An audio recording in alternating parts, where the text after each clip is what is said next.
What do you think of when you think about Modelland? Do you know what I mean by that? Do you know of Modelland?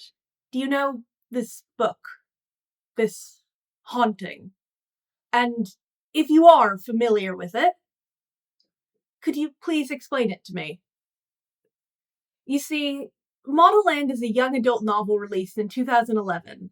Modelland was written by American supermodel slash reality TV star Tyra Banks. Modelland is infamous, for good reason, among the bad book community. It is a vision of hell, a fever dream from the fashion dimension, a sort of surrealist masterpiece which does everything wrong, every step of the way. It is fascinating in how difficult it is to grasp what it thinks it is and what it thinks it is doing. I'm not sure Modelland thinks it is anything. I'm not sure Modelland is anything. And I sort of adore it. It is a bad book full of things which do not make sense and are not trying to. At the same time, it is squeezed into the shape of something recognizable, this desperate frame of a standard YA storyline which the rest of the narrative eagerly battles against. From the moment I began reading Modelland, I found myself unable to adequately explain what it was like. And this continued through all 600 or so pages of the hardcover. And as I write this review now, as I wrote this review, I still am not sure I know what to say. It's beautifully atrocious. That seems too harsh, honestly. I think that I would go to war on behalf of Modelland. It's a really, really bad book, but I think I'd take a bullet for it anyway. Okay, okay. Modelland. What is it actually? In a brutal dystopian world, the school of Modelland dominates all from its mountaintop domain. The day new students are chosen is the largest holiday in the world. The 7 models who graduate each year join the ranks of the only famous people in the world. The models who don't graduate fall to lesser fates: death, slavery, horrifying transformation, cruel punishment. Modelland is a place of whimsy, but more than that, it is a pit of nightmares. The gore and torture present in this book is outrageous, but more than that, it is casual. Much like how magic is real yet never explained or remarked upon, unimaginable suffering is just part of Modelland life. Girls who aren't chosen to attend Modelland often go mad, catching what is called Pilgrim's Plague. Not a true disease, but an obsessive desire to hike up the deadly mountain Modelland sits atop of. Everybody knows that this is 100% fatal, and every year families are torn apart by it regardless. A subplot in this book is one of those deadly pilgrimages, and let me promise you something. You are going to love it. They're my favorite part of the book by far, and Tyra Banks has a knack for body horror and gore, just enhanced by her apparent obliviousness to what she is writing. Like, the casual way that children are slaughtered by monstrosities in this book is inspiring. And that sort of highlights one of the things where tone is one of the primary conundrums in Modelland. The world is at war between childish whimsy, edgy teen content, and the terrors. Modelland is full of fabric flowers and zipper-shaped teleporters. The teachers have spaghetti for hair and work in buildings made of food. The clocks use color instead of numbers to tell time. Much of the school feels drawn from Willy Wonka, Candyland, and Harry Potter, and the tone of it feels targeted towards young children. Yet the main characters are 15, and the book is full of semi-explicit sex jokes and teen concerns of beauty and body image. Yet, also, there's the horrors, like the inexplicable race of cannibalistic lizard mutants with a singular desire for the pancreases of albino people. I believe Tyra Banks thought she was writing for teenagers. I think she also didn't really think about what teenagers like, or what anybody likes. I think that this book sprang out of her head like Athena from Zeus, and that she had enough renown the publisher was just happy to sign her on. Discussing this in the abstract somehow feels safer than specifics, but I need to move on. There is so much to unpack here, and most of it will be meaningless by the end. I don't know how I feel. You don't know how you'll feel, and maybe we can solve this together. Content warning, there may be subjects in this video which are not appropriate for you. Please use discretion. This is a strange book. It is intended for an audience of ages 13 to 18, but it also touches on many potentially triggering subjects. I will too, as a matter of reviewing and discussing the book. These include, in no particular order, body horror, gore, torture, child abuse, eating disorders, body shaming, and also present, though a bit less direct, there's self-harm, suicide, and sexualization of minors. I sought out a physical copy of Modelland because it feels like a powerful enough tome that I just ought to own it. And mine came with a dedication in the front to Rachel for her 15th birthday with love from her father. This felt like a sign of ill omen, environmental storytelling that you'd find in a video game to imply dark times ahead. Rachel, wherever you are, I have your book, and I hope that you're strong. The main character of Modelland is a girl named Tuki de la Creme. Tuki is short for Tukalata, and she is far from the oddest named character in the book. Tuki lives in Peppertown, one of the 4 districts within the city/country of Metopia, a place analogous to the USA. The world that she lives in, beyond the looming Mount Olympus of fashion which dominates society, is exaggerated to the point the book feels like a farce. Each place named is somewhere real, but also is given a joke name. And I do say joke very lightly. Most of them are associated words to the degree it often feels culturally inappropriate. The Netherlands is tulip. The USA is Metopia, okay. India is chakra. Australia is didgeridoo, and Brazil is terra bossa nova, which is a play on a music genre. Tuki is a self-proclaimed forget-a-girl, being so mundanely ugly no one ever pays attention to her. At the start of the book, she's 39 days into laying in the school hallway instead of attending class, just to see if anyone will notice. And no one has. The world of Modelland is loosely connected to ideas such as realism, something which aids its unintentionally surreal nature while making it impossible for its serious moments to land. The day of discovery, when girls dress up and hope to be selected by a Modelland scout, is coming up soon.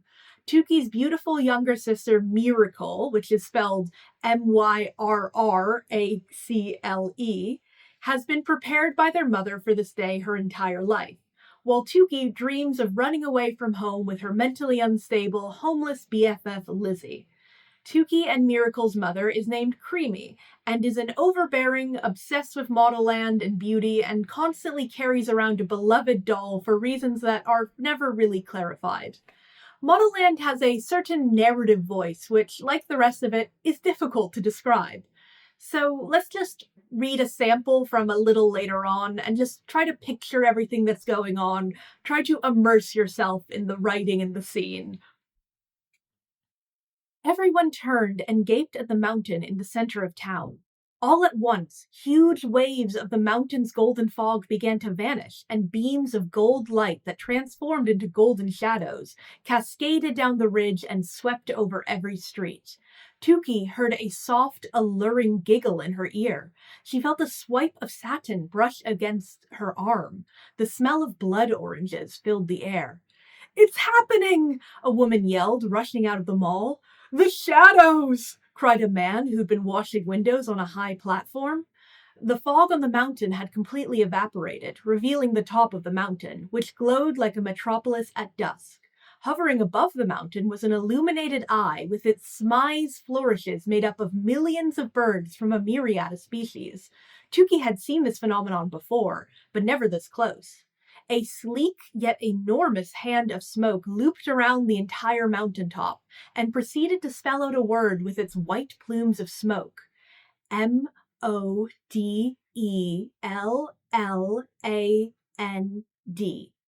Everyone spilled out onto the sidewalk to watch the spectacle. Cars stopped in the middle of the street, the drivers gawking out their sunroofs. An elevated train halted in its tracks. All the passengers stared out the windows, their mouths open. "I see I have your attention," boomed a familiar Gaudian accented voice. It seemed to be coming from the sky itself. Lightning bolts shot from letter cloud to letter cloud, turning them from white to red to blue to green to yellow. This is the Belladonna speaking. Everyone oohed and awed. The Belladonna was the grand dame of the land on the mountain and the final decision maker about all candidates. The day of discovery is less than one sunset away, the Belladonna went on, and so your time has come to present to you this year's newly minted 7-7. This is a glimpse of what your future might be, if you are so lucky, if you are so divine, if you're one of the most special girls in the world. Each and every girl on the planet has a chance to be one of the enlightened. Could it be you? Page 66 to 67. The prose in this book is objectively poor, but it has verve. When I read Lightlark, the bad prose is like an itch. It's frustrating and annoying, but often ignorable compared to the bad narrative. Modelland drops you in a dunk tank of its bad writing from the get-go, and I just learned to breathe it immediately. There's simply too much going on to know where to nitpick. The writing just drips with a rare conviction that it makes sense, even though it doesn't. That it is doing something, being intentional, even though the end result has as much sophistication as a child's crayon doodles. Another writing quirk of Modelland is the narrator. Occasionally. Every so often, an omniscient, sassy narrator jumps in to comment on Tuki's life. These sections add exposition in the beginning, but otherwise add nothing to the story. The narrator might be the Belladonna, the characters speak similarly, but it's never identified. The narrator might just be Tyra Banks. I don't know, and I don't know if Tyra does either. I do need to give you a taste of it, though. We're gonna read a lot of quotes during this. Nevertheless, you and every young girl in the world vie for an opportunity on the day of discovery, which is grander than every global holiday combined. Making the delirium even more intent, the land sends 7 talismans called smizes into the world. What an arcane word! Who ever thought of such a thing? These smizes, which boost your odds of being chosen by 91%, are propelled through the world's waterways. Naturally, the week before the day of discovery, bathing, showering, pool use, and even sewer diving increase, threatening a drought. Chance meetings erupt in fisticuffs on occasion. Every girl wants to find a smize, darling, but not nearly as much as you do. You ignore the slim odds and disregard the warnings you've heard since birth. You turn a deaf ear to cautionary tales whispered in your hometown and throughout Metopia, like the rumor that the school takes inhumane and irreversible disciplinary action, or that certain disposable civilian girls are brought to the land to be tortured and used as human sacrifices for ungodly experiments and animalistic rituals. It's obvious why they torture them, the gossip mongers whisper. Those in the land bathe in civilian blood to maintain their breathtaking beauty. Goodness gracious, a literal bloodbath, darling? That crimson elixir must leave a nasty ring around the tub. And then there's the reality of the pilgrim plague, a form of sadness meets madness that compels unselected hopefuls to embark dadless on an unauthorized pilgrimage to the land. It's a sickness that comes of a quickness and afflicts the most determined and desperate. And the trek through the dangerous diabolical divide always ends in dismembering death. Ouch. Page 2 to 3. That is roughly how the book opens, just with a lot of exposition told in this inexplicable voice, which, by the way, that narrator appears several times in the beginning and then once towards the very end of the book, and she's just missing for about 500 chunks. So, as I try to puzzle out this book, I have come to think of Modelland as camp. It is playful and over the top, full of exaggerations and little jokes, yet those jokes never add up to straight comedy or direct parody. It's not making fun in a way which undercuts its weirdness. It is unabashedly itself and expects you to engage with it seriously, despite its content making that impossible. I think that most of the time Modelland is shooting for whimsy. It wants you to enjoy this, to have fun, to want to go to the nightmare hellscape that is Modelland. There is no self-awareness about its lunacy, only endless bad ideas earnestly presented as art. The main plot of Modelland should be simple enough to guess at this point, despite the scattershot lot of information I've presented so far. Our protagonist isn't pretty enough to go to Modelland, therefore she will find herself chosen. The plot of a fish out of water plain girl attending a magical school of modeling is incredibly straightforward. Like, we can all guess how it will play out. The bullying, the self-doubt, the growing inner confidence, and perhaps a climax where she puts on a dress and feels good about her appearance. Beauty standards be damned. And along the way, she'll make friends, other out-of-place girls, and together they will challenge the world of modeling. This all writes itself so easily, I can only assume Tyra Banks recognized this and thirsted for a greater challenge, because that is not the trajectory that the story follows in the slightest. As the narrator explained, every year Modelland releases 7 smizes into the waterways of this not Earth. A smize is a term that was familiar to me. I should note right now, I don't have much familiarity with Tyra Banks. But smize was one of those terms that somehow came to me during like my middle school, high school era. It means to smile with your eyes.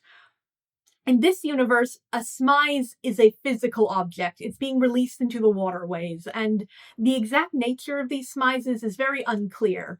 What do they look like? How do they function? I'm not entirely sure.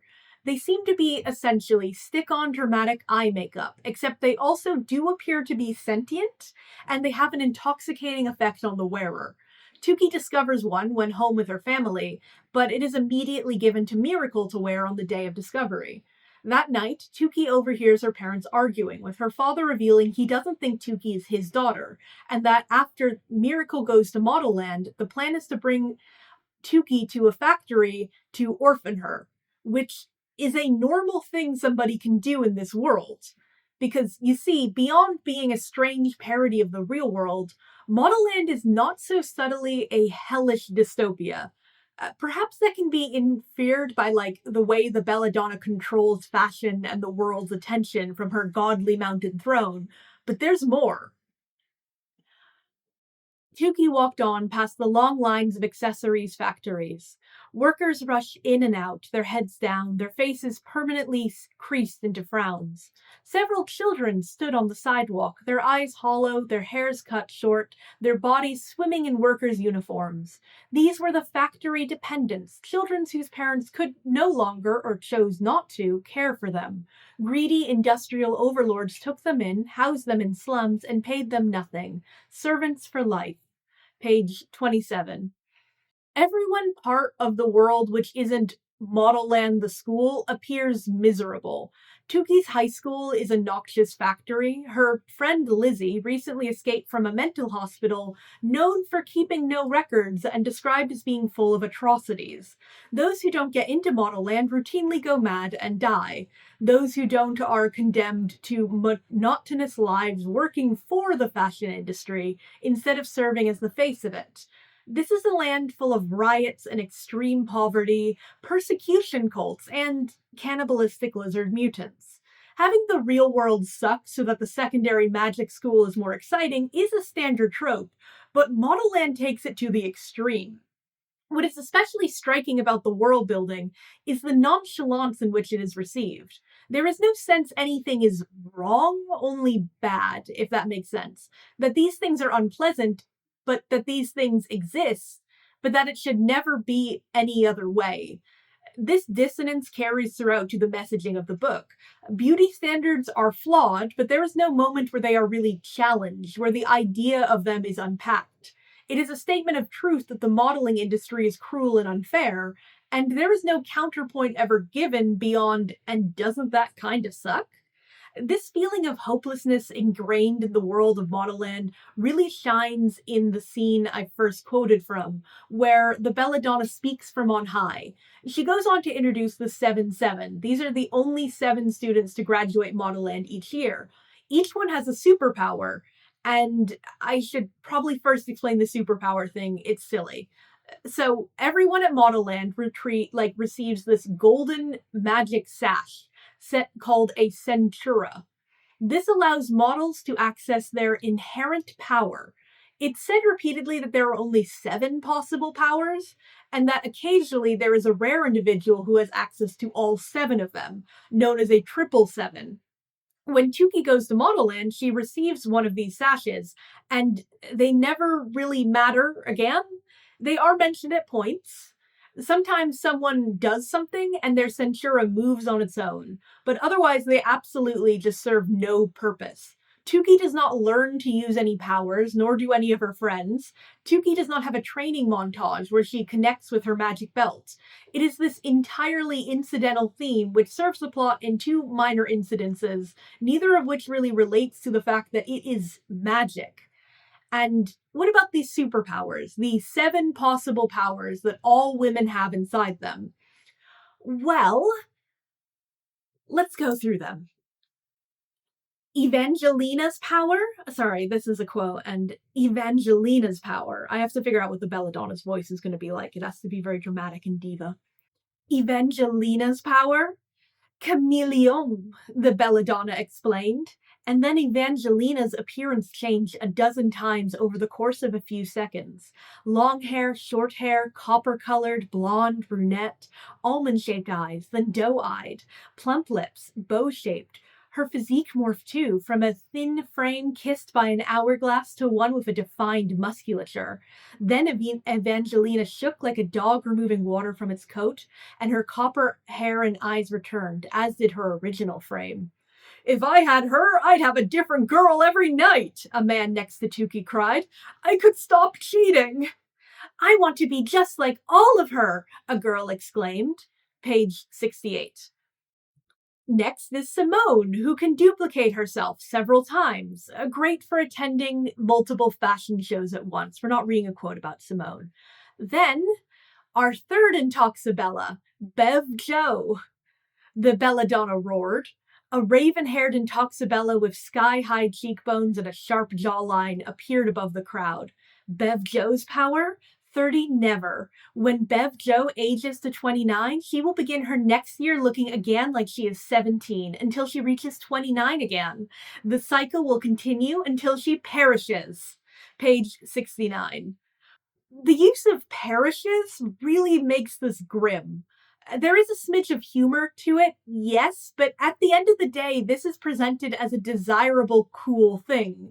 This is one of the 7 powers hidden within the womanly soul, and it's to be trapped in a cycle of time, never escaping the window in which you are considered desirable to men. A cycle which begins at 17 because all of these graduates appear to be 17.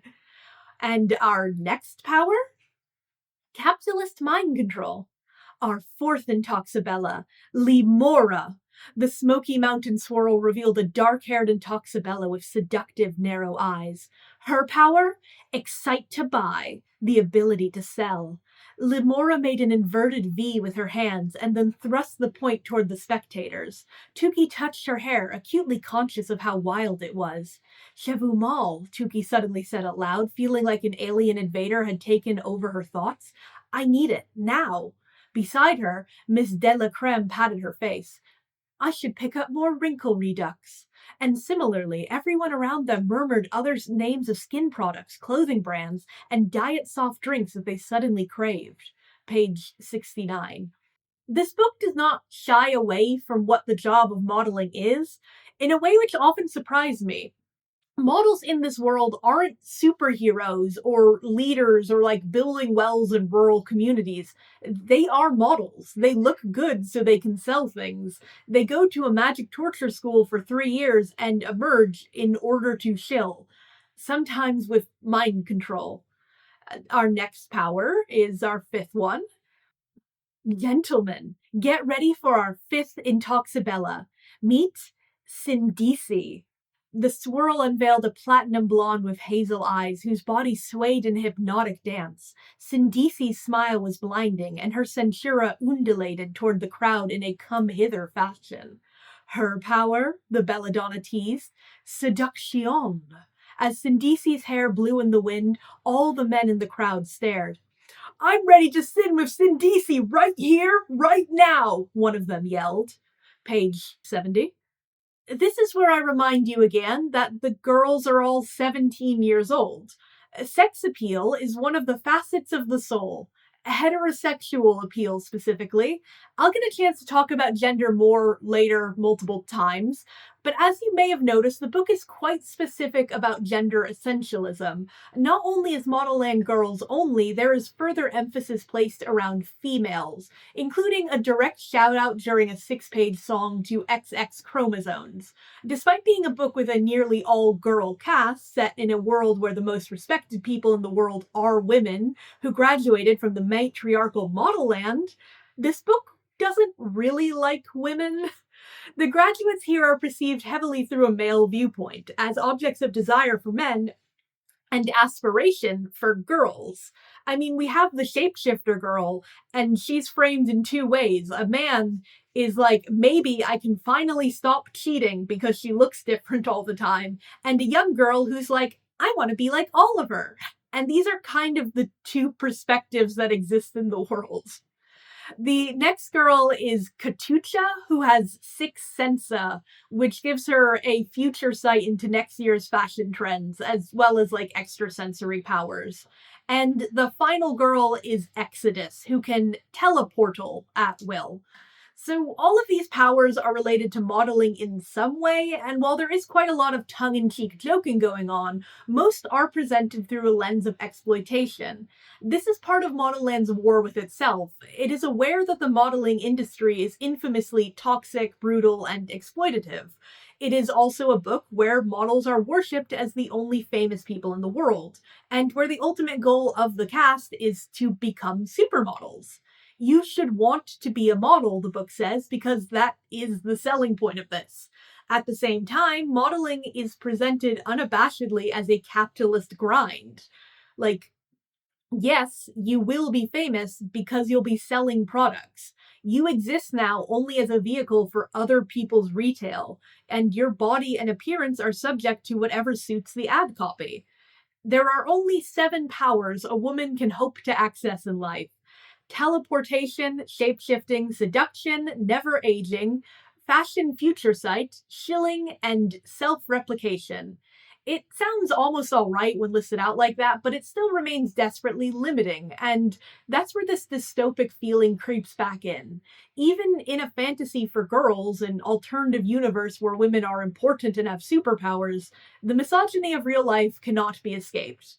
Outside of Modelland, men are breadwinners and women are mothers, forever bitter that they didn't get to be models. After the graduates are introduced, Tuki returns home and plans for her escape. She doesn't want to be a factory orphan, she wants to run away with Lizzy to the seaside, a long-standing plan that she's ready to enact. And I need to talk about Lizzy, but I don't quite know what to say. In truth, I could get away with never mentioning her and you would not know. She serves a certain plot purpose and is occasionally remembered throughout the book, and then she does briefly return at the very end, but she doesn't really matter. She's just, Lizzy is a bizarre choice to write into this book. She is a homeless teenager who lives in a giant nest in a tree.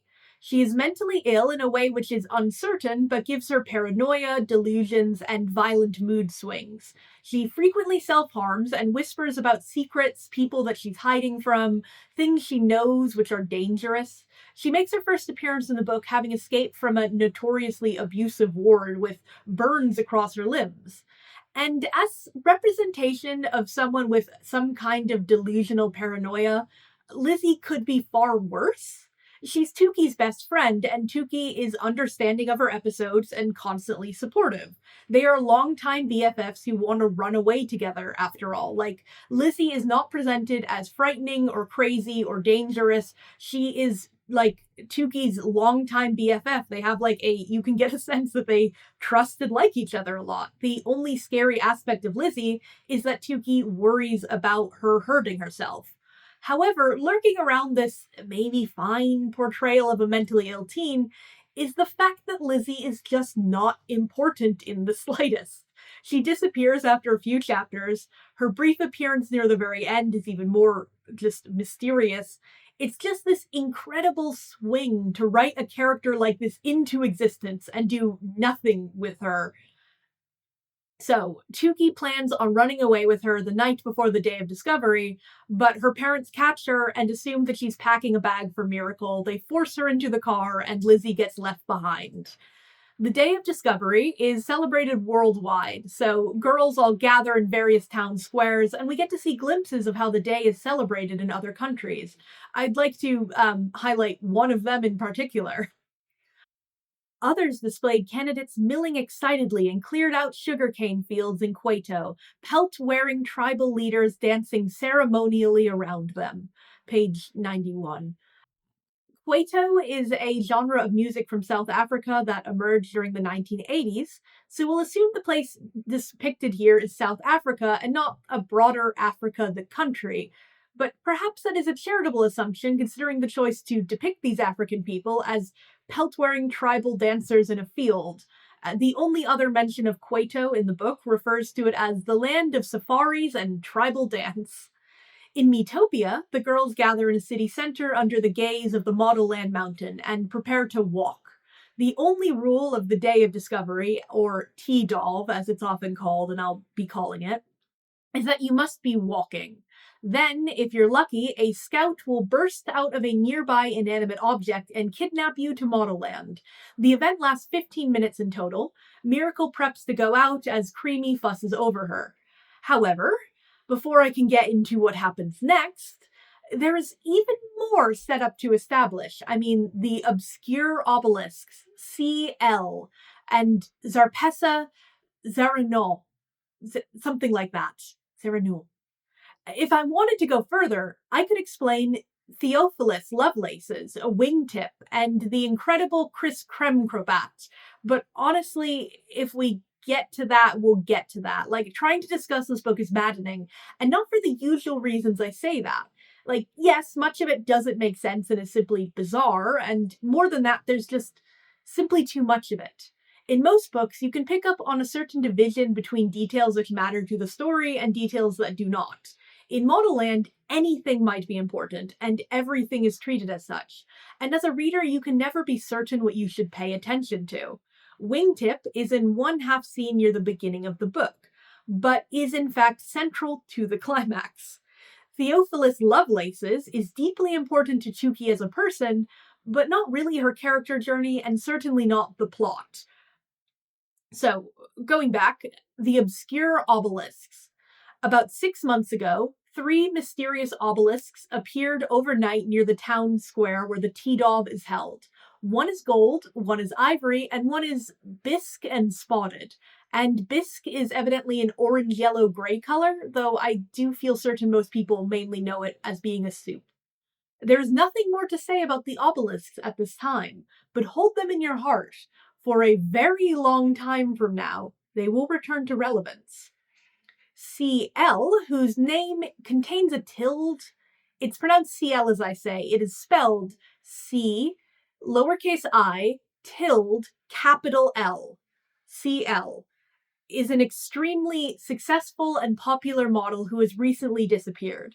The news speculate about her endlessly. The street vendors all sell these "where the hell is CL" merchandise. She's a 777. She owns the best-selling perfume in the year. She was the cover model for Modelland magazine for a year straight. She had simultaneous contracts with every leading cosmetic brand in the world at the same time.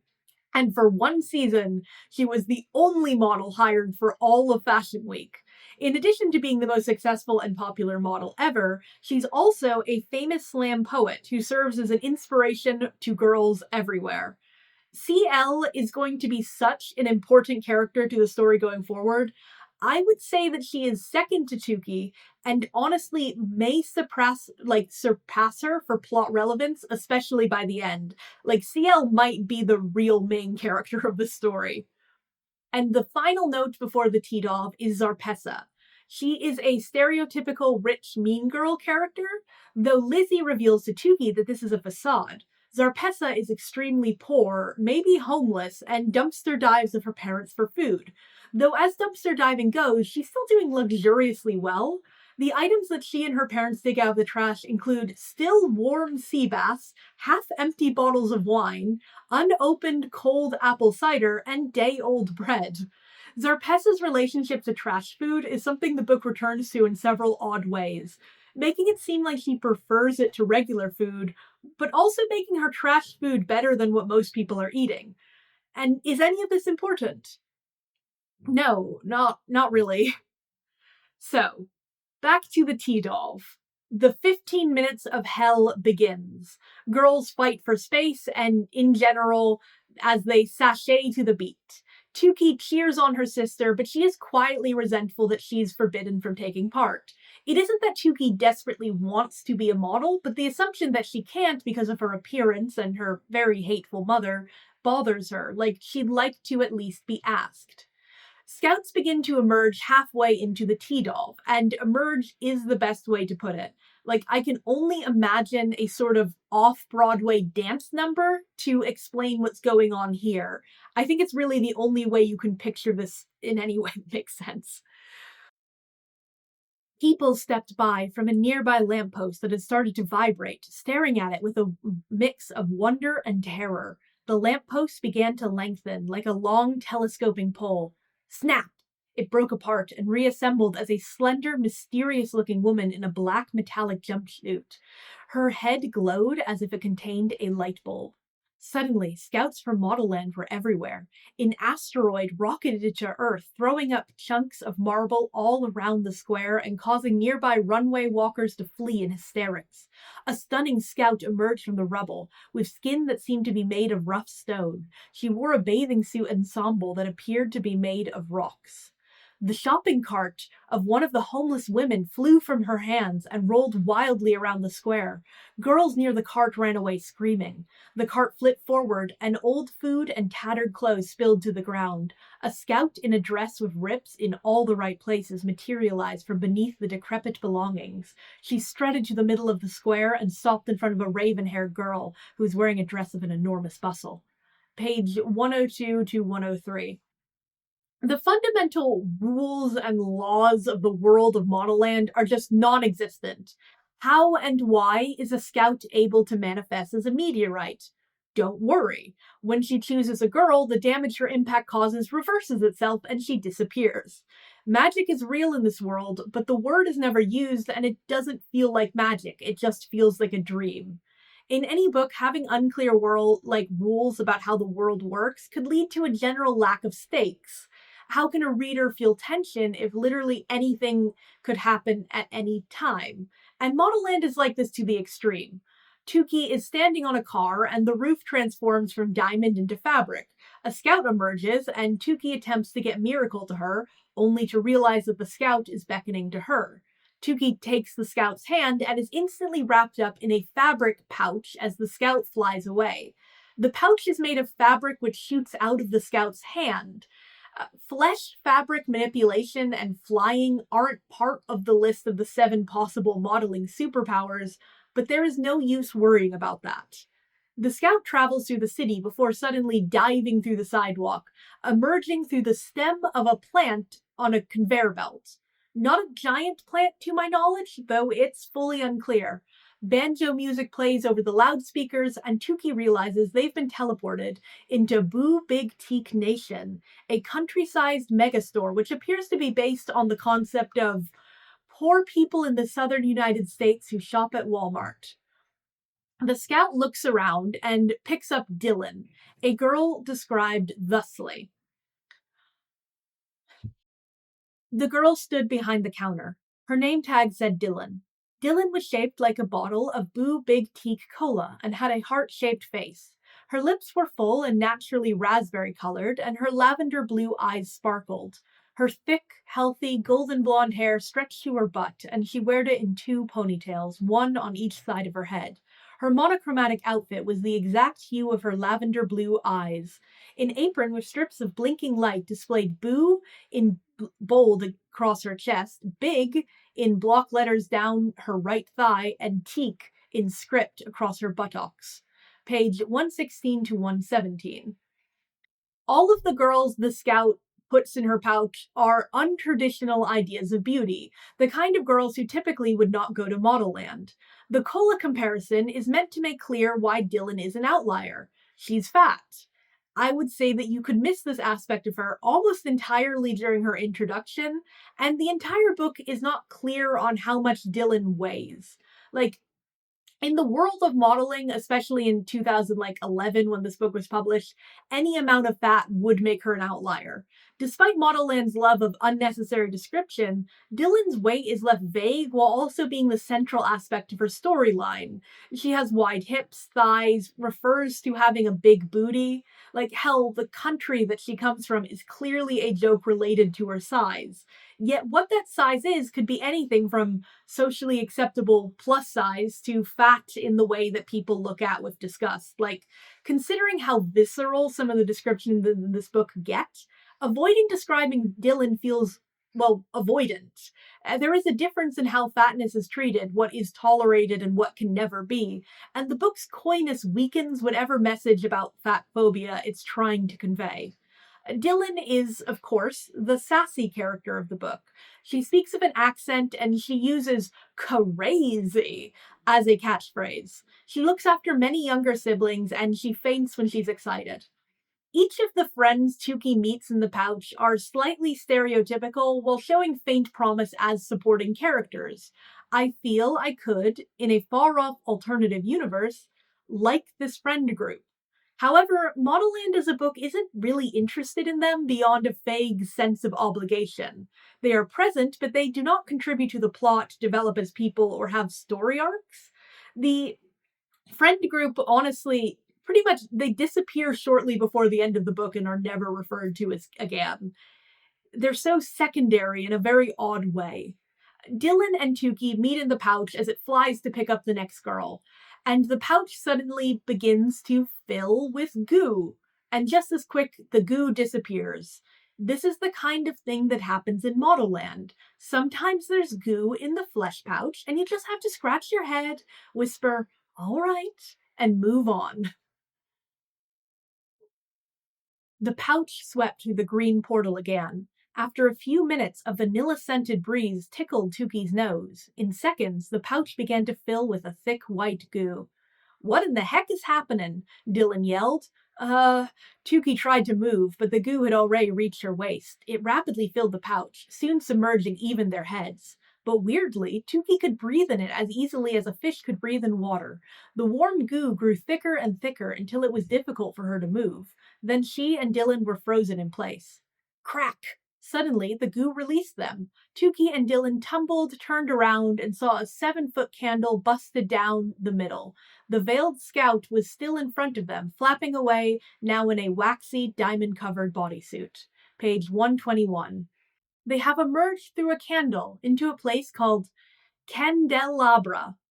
The best guess I have for this country is that it's meant to be somewhere in the Middle East, perhaps Saudi Arabia.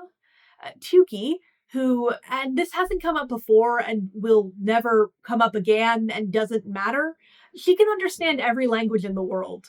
And she overhears a teenage girl speaking Labrian. And I bring this up only so I can show what the Labrian language apparently looks like written out. I can't pronounce it because it is unpronounceable. I can only show it. Imagine a bunch of vowels with special characters on them. From page 123.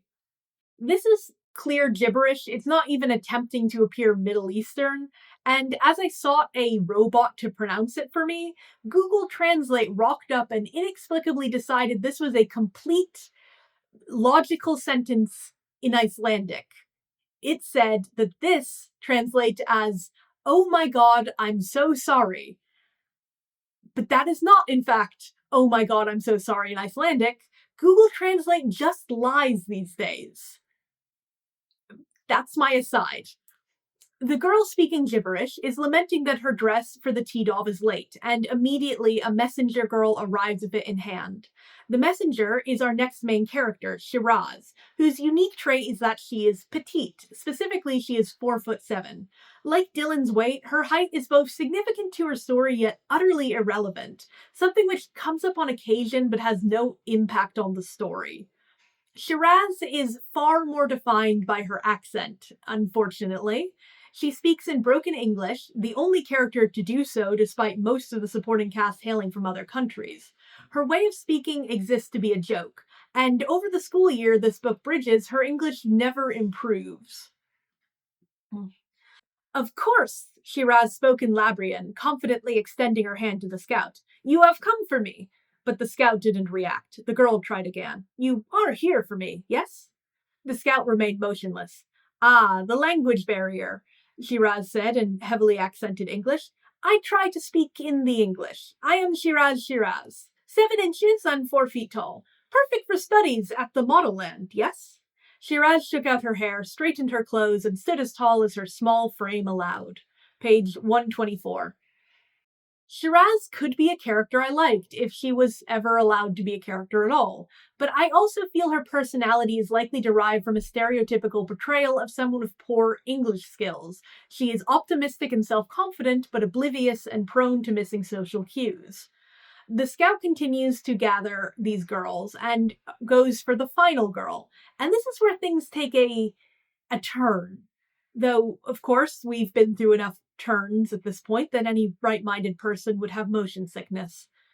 Each girl has a chapter, and Dylan and Shiraz's introductions have a set structure.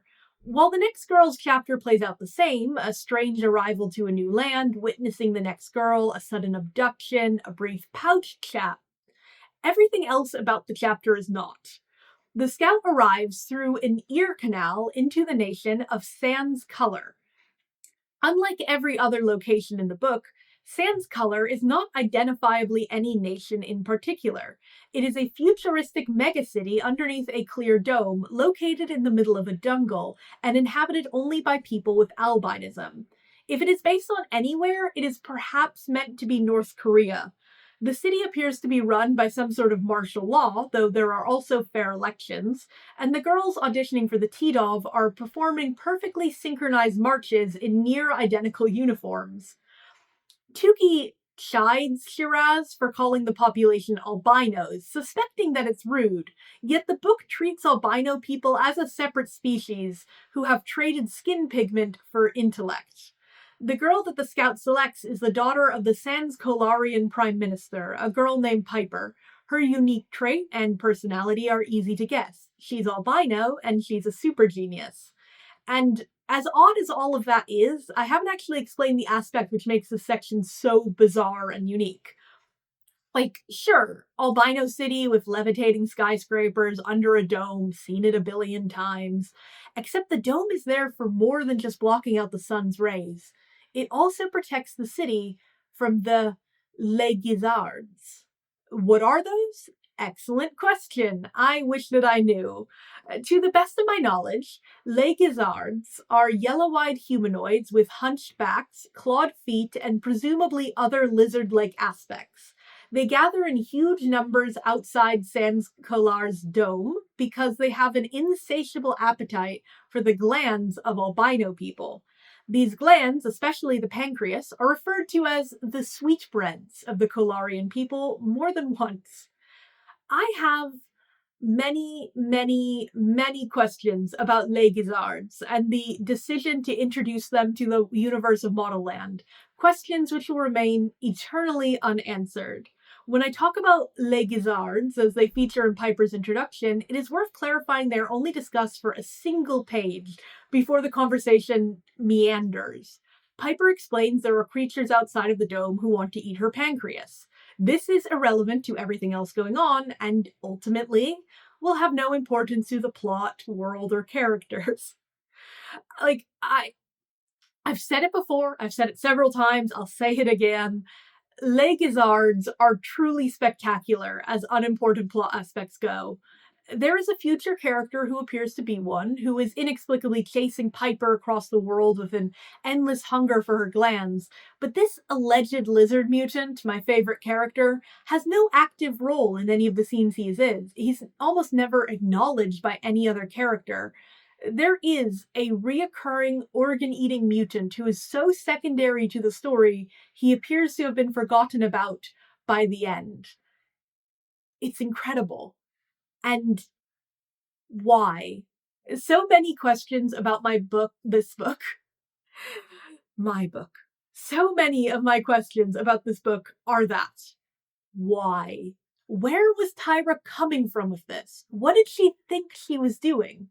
In theory, when writing, you should aim to be deliberate. One does not accidentally write Les Guisards, yet I cannot begin to guess why they were included in the Modelland universe, or what inspired Tyra Banks to dream them up. I suppose I'm thankful, because cannibalistic lizard mutants who crave the organs of albinos is perhaps the best non sequitur I've ever encountered in young adult fiction. So, thank you, Tyra Banks. Why, though? Why? With Tuki and her 3 friends gathered, the scout arrives at the gates of Modelland, where, voodoo-style drumming, the remains of failed pilgrimages and columns of fire greet them. The girls whisper about the rumor that every year, Modelland selects several ugly girls to serve as sacrifices, and assume this is their fate. Shiraz even sings a song about it. And I can't sing, so I will be reading you a song about it. On the day of discovery, when new recruits arrive, a plan of debauchery where all but 4 survive. Deformed and defectives, they torture and connive, till no bones are connective, they blaze the 4 alive. Page 134 to 135. The pouches just dropped on the ground, and the scout leaves them behind. As the girls panic, a person with a hand for a head appears. And this is Guru Applause, the first of just many inhuman beings who work at Modelland, as hundreds of years ago, Modelland took in all the weirdos of the world, I guess. Applause doesn't only have a hand for a head. It also laments that it only has 3 hands, unlike the rest of its family's 4. And I really wonder where that missing hand would go, because it has like one hand with a face on it, 2 hands like arms. Where was that 4th hand gonna be? I don't know. We don't get to find out. The girls are still terrified that they're about to be sacrificed, even as this very French hand person obliviously chatters on about them clearly being newly hired seamstresses. Suddenly, their scout appears from the fog, entirely naked beyond a veil over her face. She sucks the pouch into her fingers and uses her flesh fabric powers to get dressed. Then she removes her veil, which reveals her as the missing CL. CL rushes up to Dylan, Shiraz, and Piper, and refers to them as Hendel, Catherine, and Woodland. She puts her ear against Dylan's mouth, touches Shiraz's wrist, and places a hand over Piper's heart. She then regards Tuki coldly.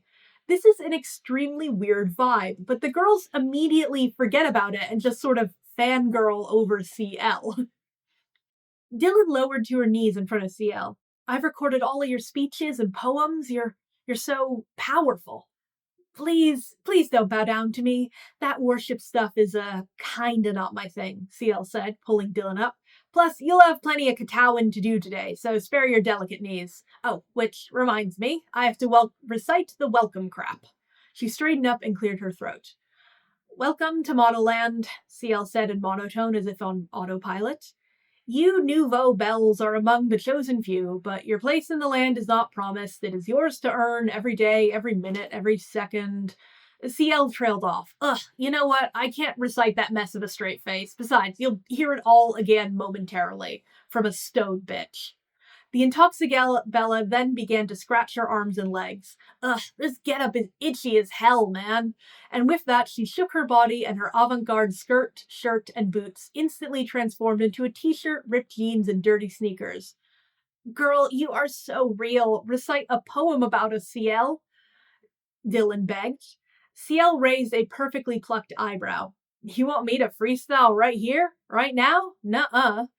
Then perform one of your 7-7 powers, Piper urged. I'd love to see Excitaby, or maybe Multiplicity.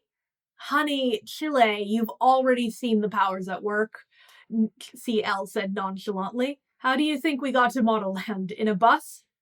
The teleportation and flying, Shiraz said, thrusting her chest out and stretching her arms behind her in a V. Anyway, there's no time for power show and tell or a slam now, CL said. But hopefully I'll be seeing you again if you pass the torture tests. Page 143 to 144. CL leads them to the gates of Modelland, where each new student, known as a Bella, must state their name and home country to a gigantic living mosaic head. When it gets to the girls' turn, CL uses one of her bejeweled tentacles, a feature I've yet to mention but one she just often has, to obviously tamper with the mosaic door, forcing it to stutter out confirmation that Shiraz, Dylan, and Piper are allowed through. Tuki simply is without interference. CL then immediately abandons them, leaving them to find a tour guide. They meet Zen Zen, a final year student and a huge fan of CL, who takes them and another group on tour. This section of the book introduces a number of side characters who reoccur throughout the book, but like Tuki's friends, never particularly matter. Zarpessa is here, the dumpster diving mean girl, and she has gained herself a crony, Chaste. Chaste exists as a source of constant sex jokes. Everything she says and does is just explicitly sexual. This is bad enough, but lest we forget, she's also 15. Chase seems to be an author favorite, as I would honestly guess she is in more scenes than any of Tuki's friends. For flavor, here's her introduction. A few more girls passed on through, one of them a tall, raven-haired girl wearing way too much makeup and a sequined miniskirt that was hacked all the way right up to her butt cheeks. Nothing but 2 giant faux diamonds covered her chest. Chase Runnings from Big Nay? She lilted seductively into the mosaic face. She shimmied a little, showing off her round, pert butt. Page 146. So yeah, Chaste. Zen Zen begins the tour, little of which is relevant to the next 400 or so pages of the book. At the main plaza is the M building, which is off limits and for administration only. The O building, short for opera, is the auditorium. Through a wall of living fabric plants is the Beautification Boulevard, where all of the classes are. At the end of it is the Orb Arena, where Man Attack happens, a sort of sport which will not be elaborated on until the end of the book.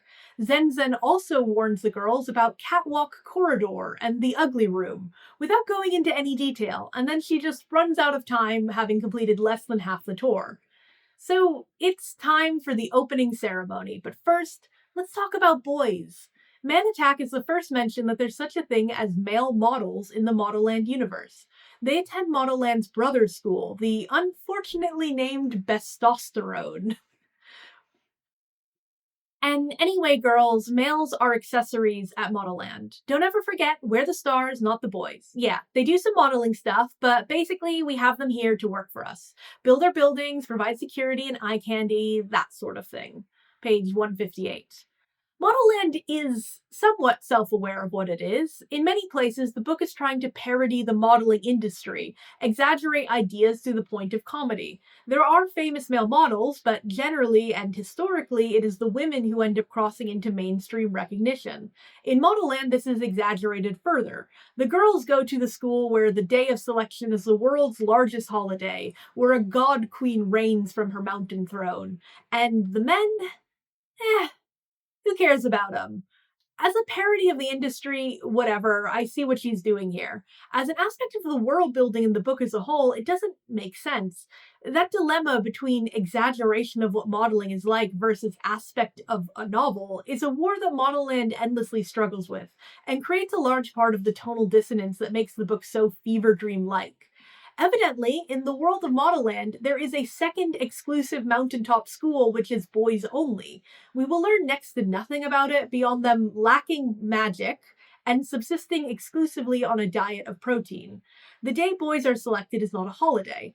Boys do not spend their lives aspiring to go to Bestosterone.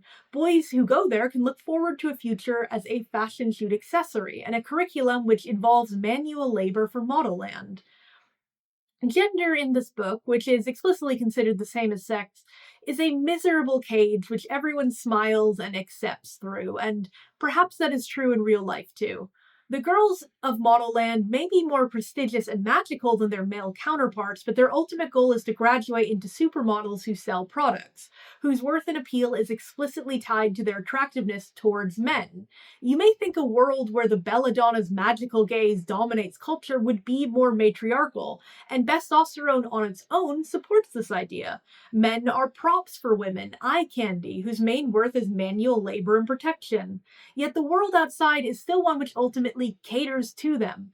Men desire models, while women want to be models in order to be desired. Male models may be props, but men are not.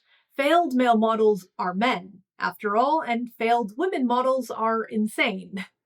The book is full of examples of women whose stories are defined by men, women who are driven to madness by their desire for men or lack of desire men have for them. Friendships are broken not because of a man, but because women are unable to act reasonably around them. Like, men in this book are not given significant roles or characterization, yet they loom heavily over the plot. Which is to say, neither men nor women are treated well by Modelland, and they are treated poorly in different ways. So is the cage of gender roles and expectations, where no one is really allowed to be human. And also the cage of being written by Tyra Banks, which is perhaps the biggest hurdle the book faces in terms of a feminist interpretation. After the tour, it is time for the welcoming ceremony in the O building from the Belladonna. Tuki is immediately separated from the group and has to find her way in. Searching for a way into the O, she discovers the building has a wall covered in large zippers. These are zip zaps, which allow teleportation and are scattered throughout Modelland. Leaping in, Tuki tumbles down a twisting, looping slide for some in-between dimension before emerging inside the O. And apparently this is definitely faster and easier than just having a front door. Every student at Modelland is present in the O, as well as a concerning number of living mannequins. You might quibble that any amount of living mannequins is an issue, but this is Modelland, baby, so there's 300 of them, and they are so much creepier than living mannequin just implies, which is already very creepy. Tuki's eyes strayed to the left, to an assembly of about 300 other girls. Some were not girls at all, but older women. They were totally nude, and their flesh seemed to be made of hard plastic, with creases at every joint. The shoulders, elbows, wrists, the neck, hips, knees, ankles, which made them look like living, breathing mannequins. Their eyeballs were completely black, making them look soulless. They stood stiffly, staring blankly at the crowd. Just looking at them made Tuki shiver. Page 167. The mannequins are later clarified to be called mannequins, and they are former students who, upon failing, were too broken to accept returning home. They remain in Modelland transformed as eternal servants with little remaining of their past identity and self. Certainly, they have no rights to be a person. They just are mannequins. Fun! Only 7 girls graduate each year, after all. There are 100 in Tuki's year, and the book emphasizes how that number dwindles with each class as girls are either transformed into monsters, run away, horrifically punished, or just die throughout the year. The blasé way this is treated by the main characters could be commentary on the way toxic behavior and abuse is normalized within the modeling industry. However, rather than commentary, I suspect it is just merely another winky-eyed exaggeration. Every bit of self-awareness Modelland contains is coded in that comedic exaggeration, as if afraid to contemplate what it is parroting with sobriety. Girls struggle within the modeling industry. In Modelland, those struggles are more fantastical. At no point does the book really seem ready to question if such suffering should be allowed in the first place. The main characters fear being ritually sacrificed to Modelland the entire book, but never fear Modelland itself for being a place where girls just constantly die or disappear in non-sacrifice ways. The opening ceremony introduces the Belladonna, who appears in the form of a 10-story, like about 100-foot tall diamond statue. The Belladonna appears in statue form throughout the book, but is said to appear in person once a year during the final exams. You would expect that a character who exclusively communicates through giant magical statues would have something to hide about her appearance herself. But no. The Belladonna makes an in-person appearance at the end of the book, and is perhaps even more stunning than her hundreds of statues imply. The Belladonna statue is fully animate, as all of her statues are. She's able to inhabit any statue of herself on campus, and is uniformly terrifying whenever she does. Here, she uses her immense power to perform an especially unsettling act, bursting into a song which lasts 6 pages. The song is liberated just from the notions of rhyming or rhythm. It's a challenge to speak, let alone sing, and throughout the song, there are occasional interjections of prose or characters talking. I'm going to read the song in full. It's meant to be performed with an orchestra and chorus. I'm also going to read it. I, again, can't sing it, and I don't really feel it can be sung in any way that makes sense.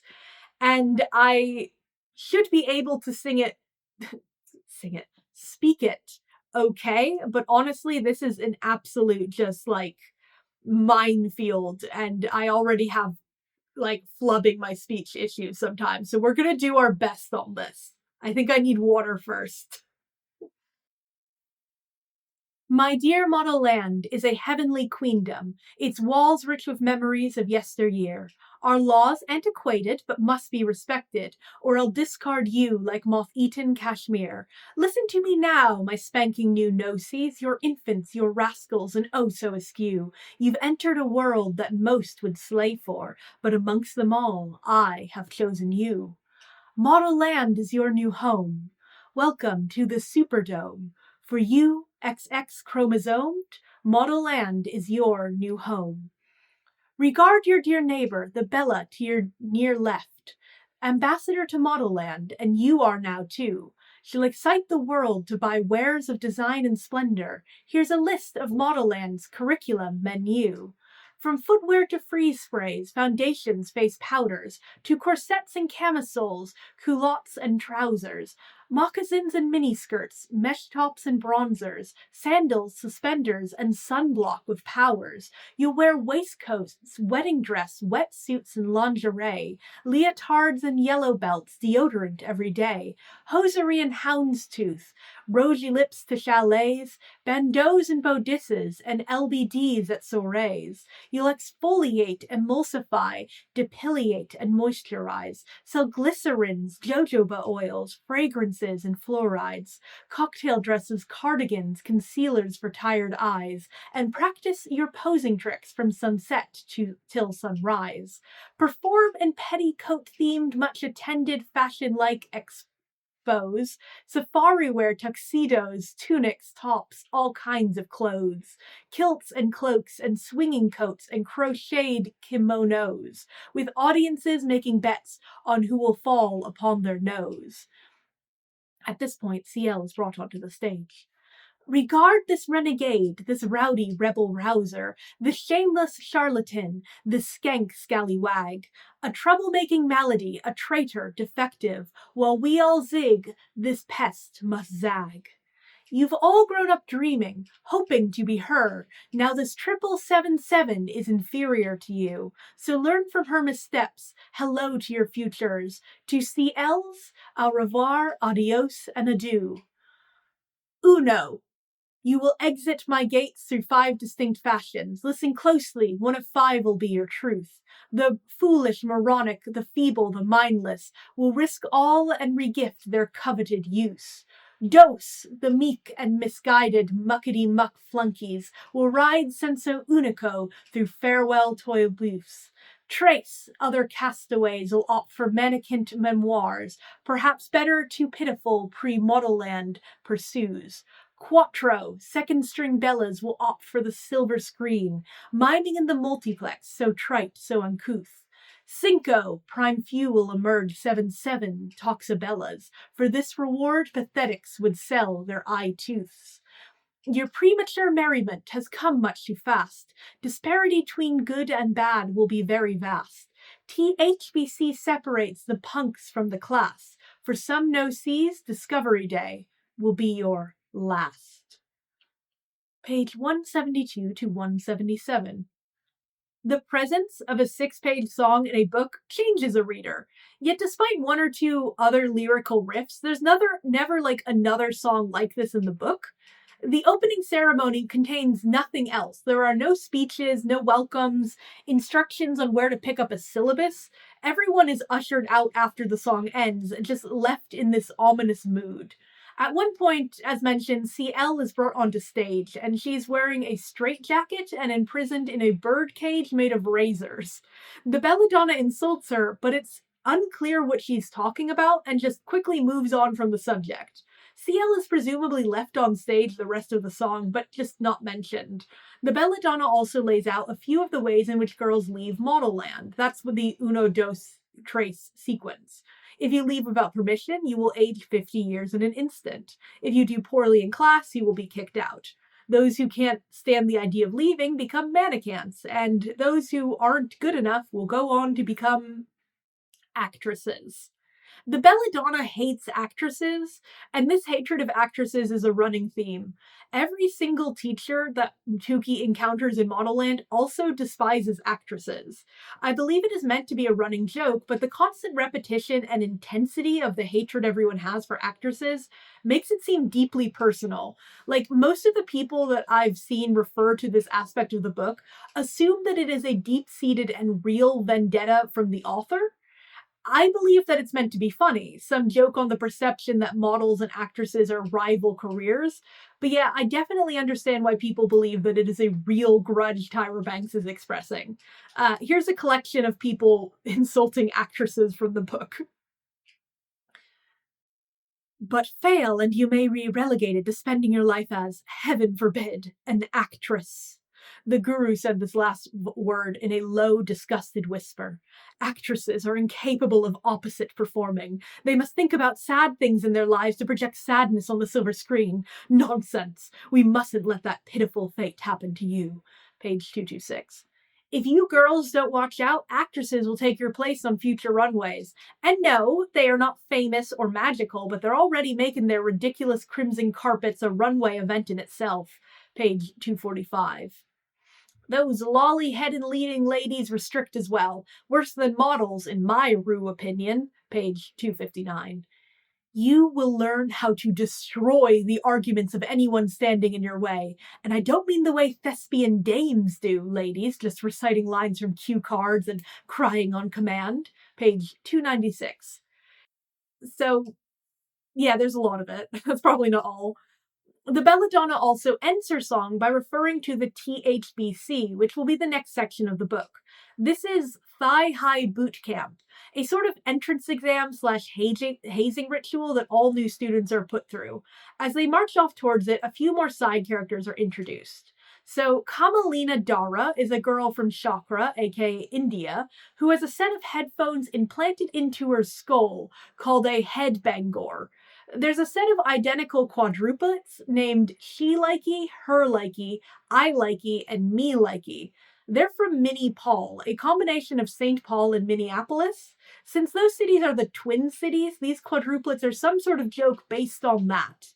Like a lot of the jokes, it doesn't really serve as a joke, but I don't know how else to define it. There's also Angelica from Iceland, who leaps through the zip zap on her way to the THBC, and is scalped. A girl named Angelica from Iceland yapped like an excited Yorkshire Terrier. Yay, yay, yay! Isn't this great? She leaped through one of the zip-zaps so enthusiastically she scraped the top of her head on its sharp pull tab. Tuki cringed, seeing bits of blood and hair still hanging from it. Page 180. And when she arrives on the other side, it is on a pool of blood. Oh my god! A girl screamed. The zip-zap killed her! The entire group turned to see a girl lying motionless at the mouth of a zipper. Blood pooled beneath her head. Everyone started to scream. Dylan turned away quickly. I can't. I feel like I'm going to throw up and pass out. Shiraz stayed with Dylan, while Tuki and Piper went to investigate. Angelica from Iceland lay still, her head and shoulders covered in blood. Tuki and Piper kneeled down to check her. Piper felt around Angelica's head. Not that big of a gash, Piper said. but even small head wounds can bleed profusely. Is she dead? Tuki whispered. Angelica sprang up from a sitting position and yelled, Dead? Who? Everyone screamed again. It was like seeing a body rise from the grave. Page 182 to 183. It's odd to say this and this is never remarked upon when I'm sharing with you excerpts where it very much is remarked upon, but nothing comes of it. And I know I'm saying that so much, but nothing comes of it. No one is that disturbed that their new school is just so unsafe that it allows this. No one calls a nurse or dismisses her from the THBC. It's just a quirky little detail. It's a funny little joke, one which unintentionally suggests some concerning truths about the world that it takes place in. The thigh-high boot camp is led by Guru Ganero Nars, who is introduced briefly on, as appearing 3/4 man, 1/4 woman. Ganero is in charge of security, the THBC, and one of the classes. How his gender is so easily quantified into quarters is uncertain beyond him being androgynous in appearance and fashion, but it comes with some unfortunate connotations. Every employee of Modelland is in some way a strange monster, unable to live within regular society. Except everyone else has rubber limbs or scissors for hair, while Ganero is maybe could be considered in the real world intersex. From the book's otherwise rigid understanding of sex, it feels safe to assume that this 3/4 male, 1/4 female is a joke more than some purposeful commentary on the ostracization of the intersex. It's just a joke, but it is very out of place considering the whole everyone who works at Modelland is a weird monster. My Discord server, by the way, where I live read and discuss these books, reckons that Ganero is based on Jay Alexander, who's a judge from America's Next Top Model who dressed flamboyantly but wasn't a drag artist. So that's the speculation. The THBC takes part in a transient shape-shifting void. Ganero explains at any point the girls may leave through a door marked home, but if they do, they will be leaving Modelland forever. He also explains that what will happen next will be a fashion show in 5 phases. And let me assure you, what happens next will not be that. The first phase is measurements. Mannequins appear from nowhere and begin measuring and remarking on the girl's physical appearance, pulling Shiraz by the hair to make her stand taller, determining Tuki's face is badly proportioned, pinching Dylan's arm fat. It's forceful, uncomfortable, and over in a flash. Like a real boot camp, the THBC involves verbal barrages from Ganero, talking to these teen girls in ways that make me uncomfortable. Though, unfortunately, this is light compared to some of the comments he makes towards the end of the book about these teenagers. I expect that all of this is meant to be humor, and plenty of it is silly more than truly insulting, but it's difficult to divorce the comedic verbal abuse from the reality of what young girls in the modeling industry go through and what this is parodying. Is this where we get our thigh-high boots? Zarpessa interrupted. My hairdresser's step-cousin's uncle who works in the marketing department for Zuzu Ton, the thigh-high boot designer, told me the THBC boots are amazing this year. Ganero's eyes widened at her outburst. His lips curled into a smirk. Well, my mother's youngest and only son said that he heard you were a wannabe, kiss-ass, brown-nosing Bella and that he wants me to tell all the girls here to tell you to shut the heck up. He whipped around at the girls. Well, tell her. The group of girls awkwardly obeyed. Even Tuki sputtered, Shut your hole, I guess. Zarpessa looked shaken. Page 186. Tuki's half-hearted insult is one of the few times I was lightly amused by this book, but behind the childish pettiness, one of the first things the new Bellas are told to do at the school is group shame each other in order to please their teacher. The second phase is makeup. 100 chairs appear and the girls sit down. A cart full of makeup falls from the ceiling and the mannequins return to give each girl a makeover. There's a sign something is wrong immediately, but as of most of the concerning aspects of Monoland, it's just mentioned but not reacted to in this paragraph. The cart wasn't very big and contained 5 drawers that spilled over with every type of makeup and beauty tool Tuki had ever seen. Thickening, lengthening, and multiplying mascaras, lipsticks, lip glosses, and stick-on faux lip attachments, eye shimmers and shadows and lash curlers that promised to make lashes retain their curve for 2 years, face shimmers, glitters, and pills that promise an instant inner glow once ingested, false eyelashes made from deceased daddy longlegs. Tuki spotted an area of the cart that held multiple hair removal systems, tweezers, razors, and black wax that slowly dripped to the floor. The label on the wax jar said LP Wax, recycled from vinyl albums of yesteryear. Page 186. Reading this, it isn't clear if eyelashes made from deceased daddy longlegs is literal, or if mysterious glow pills and LB wax are meant to be equally out of place, or is this all just typical Modelland whimsy? This is a reoccurring problem. The mannequins grab products from the cart and begin an elaborate lightning-fast makeover sequence, stopping to throw products across the room as needed or pass items down the line. After 5 minutes they leave and the girls take themselves in, beautifully transformed. Tuki sees herself look pretty for the first time in her life and doesn't seem to care that her false eyelashes are spider legs. This moment lasts 2 paragraphs before taking a turn. Tuki looks away, and when her gaze returns, she witnesses this. An older, unrecognizable person was staring at Tuki. It had a boil growing on its nose, letting out a smoke that smelled of rotten eggs and animal droppings. Much of its hair had fallen out in clumps, and many of the hanging strands had fused together in what looked like chunks of petrified wood. Its eyes were bruised, swollen nearly shut, its ears were swollen into what looked like bulbs of cauliflower. Everyone in the room screamed, their faces melting and warping just like Tuki's was.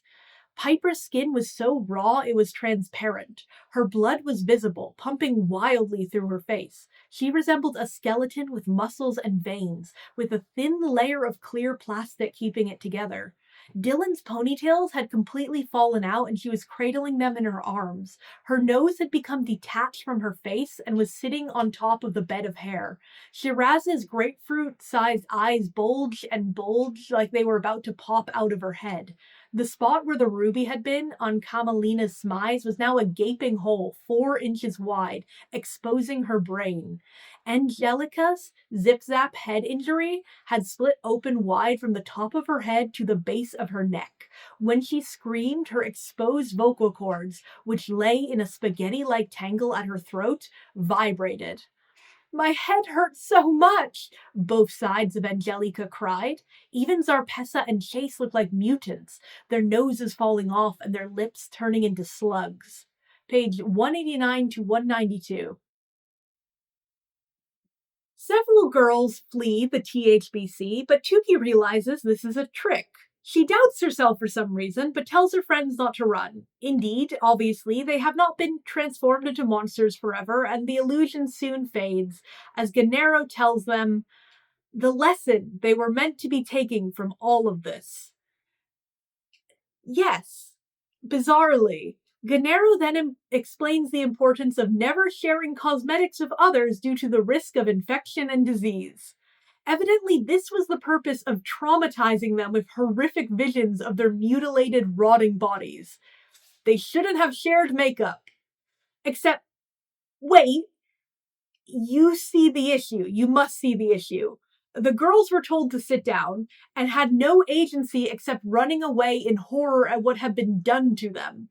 This feels like it should have been a test. Gennaro presents makeup, tells the girls to beautify themselves, and only the ones who share are punished for it. The way he speaks after sounds like this is what occurred, but it isn't. This isn't a test, but a trial.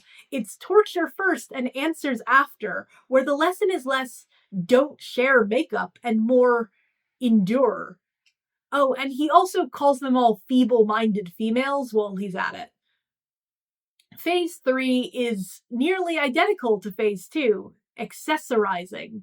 Once more, mannequins arrive with a huge cart of supplies and begin dressing the girls up with necklaces, rings, earrings, and designer handbags. There is less of a lead-up to the twist here, for as soon as the mannequins leave, the accessories begin attacking the girls that they were given to. The mannequins scuttled out of the room as fast as they had come in. Almost instantly, the jewelry and bags began to revolt. Chase's tote handles bound her wrists and squeezed. Dylan's earrings turned into 2-pound weights, dragging her down her earlobes. She screamed in pain. The necklace Tuki was wearing started to get warm, then scalding hot, and then it wrapped several times around her neck and squeezed and squeezed. Tuki clutched at her neck, barely able to breathe. Page 194. The following events play out identical to what just happened. Several girls flee, the torture stops, and Gennaro explains the lesson they were supposedly learning from that. The lesson about not owning counterfeit luxury goods? Uh-huh. Like, once more, it'd be different if there was any actual test to this. A chance for the girls to prove their moral or fashion character. And the lesson about not sharing makeup is at least somewhat practical, I guess. It's true, but Gennaro's explanation about counterfeit goods is exceptionally eye-roll worthy. Fraudulent, phony, forgery, fake. Close your eyes and think about a time when an item you adored, cherished, took such pride in owning was taken from you without your permission. Swiped, swindled, snatched, stolen. Your world crumbles around you. Betrayed, bitten, backstabbed, bereaved. Being the victim of theft doesn't feel good, does it, no-sees? The girls shook their head, confusedly. That's how my cronies feel whenever you purchase or accept a gift of a counterfeit courtier creation, Gennaro explained. You may think you are sporting the latest fashions and fooling your pitifully clueless circle of friends, but you are merely concocting a deceitful world of pseudo-luxury and corrupt make-believe, while the hard-working artisans who dedicate their lives to producing authentic wares are robbed blindly. And who produces these fake wares? Poor, starving children who roam homeless in public squalor and live poverty-stricken in rodent-infested shanties. Page 195. I can't guess how much of a joke this is, if any. It's so whiny, it sounds unfortunately authentic. Like, oh, poor luxury fashion designers suffering so much. Their potential profits stolen without them realizing by the counterfeit market, as if luxury brands aren't ridiculously inflated in cost and value. They're ugly bragging pieces for rich people to show how rich they are. A person buying a knockoff likely can't afford the real thing, so their money was never going to go to the designer to begin with. It isn't stealing anything. And speaking of, most luxury brand items aren't exactly bold innovations in design. I'm thinking of, the classic fashion brands. Like, I should imagine that the guy who designs a Gucci belt doesn't feel violated that his belt concept was stolen from an artistic perspective, because it's just a goddamn belt with a logo on it. Gennaro whines, too, about pseudo-luxury and corrupt make-believe. Just ridiculous concepts, like, oh my god, poor baby. He's just so hurt by people who can't afford overpriced goods but want to project the image that they can.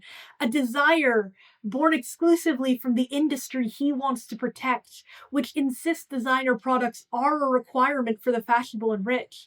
The mention of poor, starving, homeless children is especially funny given Modelland is a world with legalized orphan child labor already, and nothing suggests those factory dependents in Peppertown are making knockoffs. Like, if anything, it's kind of directly implied that they are the ones behind the authentic stuff he wants to protect.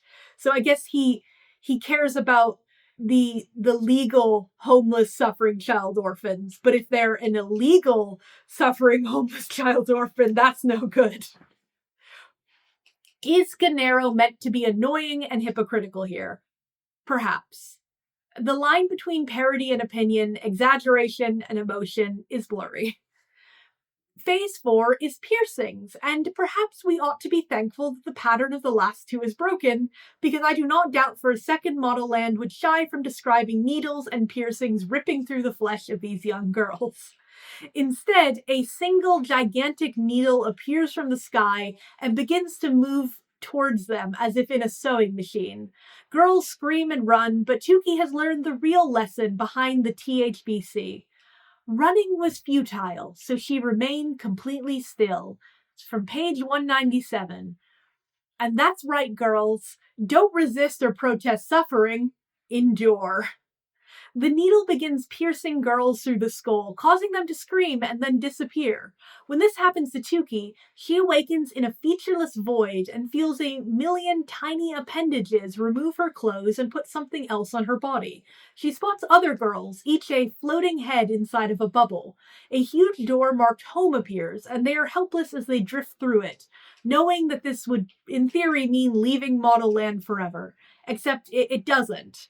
Tuki wakes up outside, as does everybody else, and the THBC is over.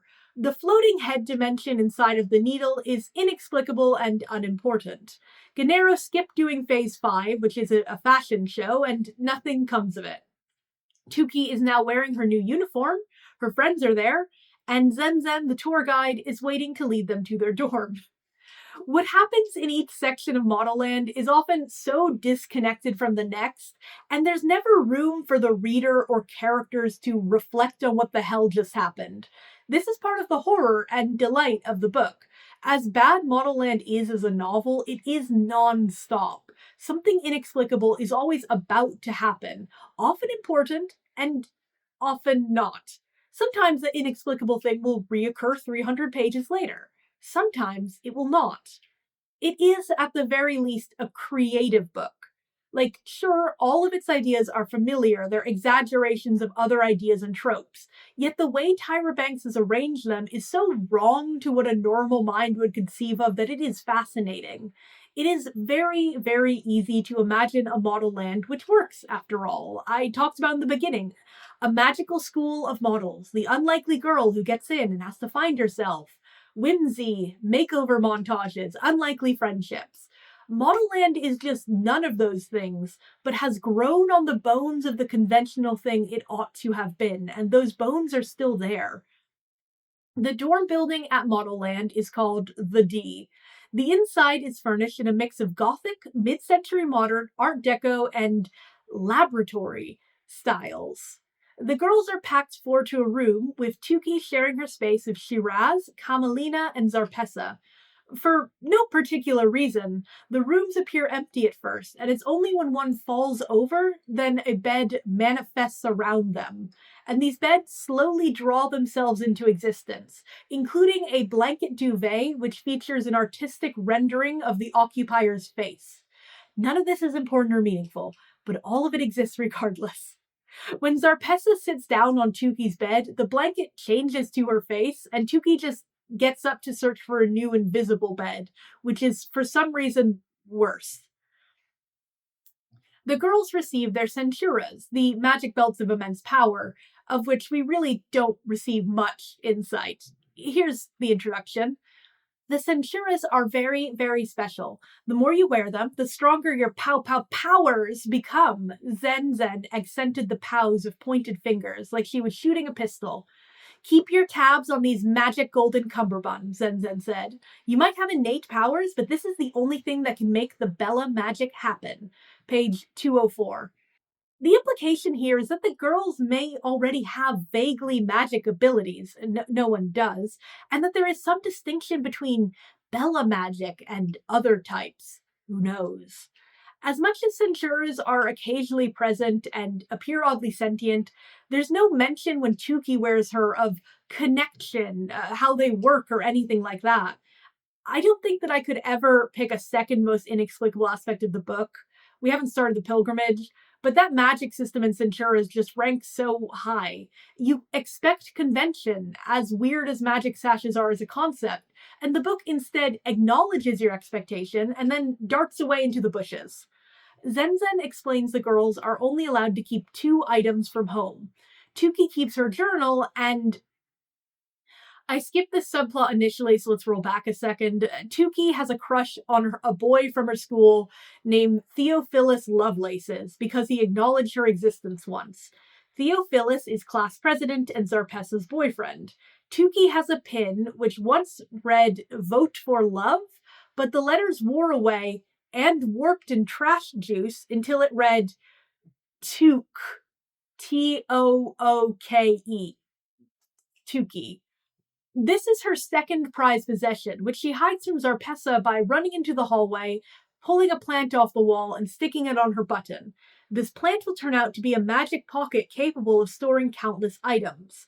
Don't stress yourself out much remembering that because I will not be bringing any of it up again. The girls go to sleep. The room is dark for a few moments until spotlights snap on above every bed but Shiraz and Tuki. This is the Lumiere, a light with unspecified restorative powers that manifests as whatever type of lighting is most flattering for the person. Also, we learn that Modelland tells time by color rather than number. This is a system lamented as impossible to learn by the girls throughout the book, and like the Lumiere, the invisible beds, the custom comforters, just begs that one simple question again. But why? From an in-universe standpoint, why has Modelland made the choice to do all this? From a book standpoint, why has the author? There is no answer. I'm going to repeat myself a lot of times during this review, and I will echo my lamentations over them regardless, again and again, because why? That night, Tuki sleepwalks. Somehow, she leaves the dorm entirely and makes it deep within the off-limits M building, where she wakes up to a disturbing sight. She approached the door carefully and put her hand on the knob. Suddenly, a sharp sound made her stop. Whack! Whack! More whacks came, followed by whimpers and the muddy sound of breathy, unintelligible words. Heart pounding, Tuki poked her head around the doorframe. Inside was a cinder block room that resembled a jail cell. A figure was on its knees, rocking back and forth and mumbling, "It's my fault, it's my fault, it's my fault," over and over and over. The person held a wooden plank in hand, and their back was bruised and bloody. The only item in the room was a picture pinned to the wall. Tuki squinted at it, recognizing the three pillars immediately. The obscure obelisks, the bizarre structures that had arisen in Ladorno seemingly overnight. More chants and deeper moans came from the figure. The deranged person raised the plank once more. "No," Tuki said silently. Who could do such a thing to themselves? Whack! A gash in the figure's back opened, and Tuki could see raw flesh. And still Tuki stood paralyzed at the door. Whack! More flesh broke. What were once pinpricks of red now oozed blood from deeper cuts and gashes. Then the figure reached up to the obscure obelisks, its hands flailing as if the figure was blind and elderly and desperately trying to connect with an unseen face. Hands clawed at the photo, and the figure started to beat its forehead against it. Then came a wail so deep, so guttural, so agonizing. "I'm sorry, so sorry. Tuki gasped, having never heard such a horrible sound. The figure in the room stiffened at the noise and raised its head, and suddenly Tuki caught sight of who it was. It was a face she, and the world, knew very, very well. CL. Page 214 to 215. That's Modelland, baby! Whimsy and horror, a chapter full of non sequiturs, and a sudden scene of oozing gore. Teehee, they tell color, they use time, and they tell time by color, and he supermodel CL is in a cinder block cell practicing self-flagellation. The next morning, group menstruation begins. Every newly arrived girl at Modelland immediately begins their period, including Tuki, for whom this is her first. The next few chapters form a block, as the introduction of the book and the THBC did. They're just little sections of one thing is occurring, and that's all we focus on.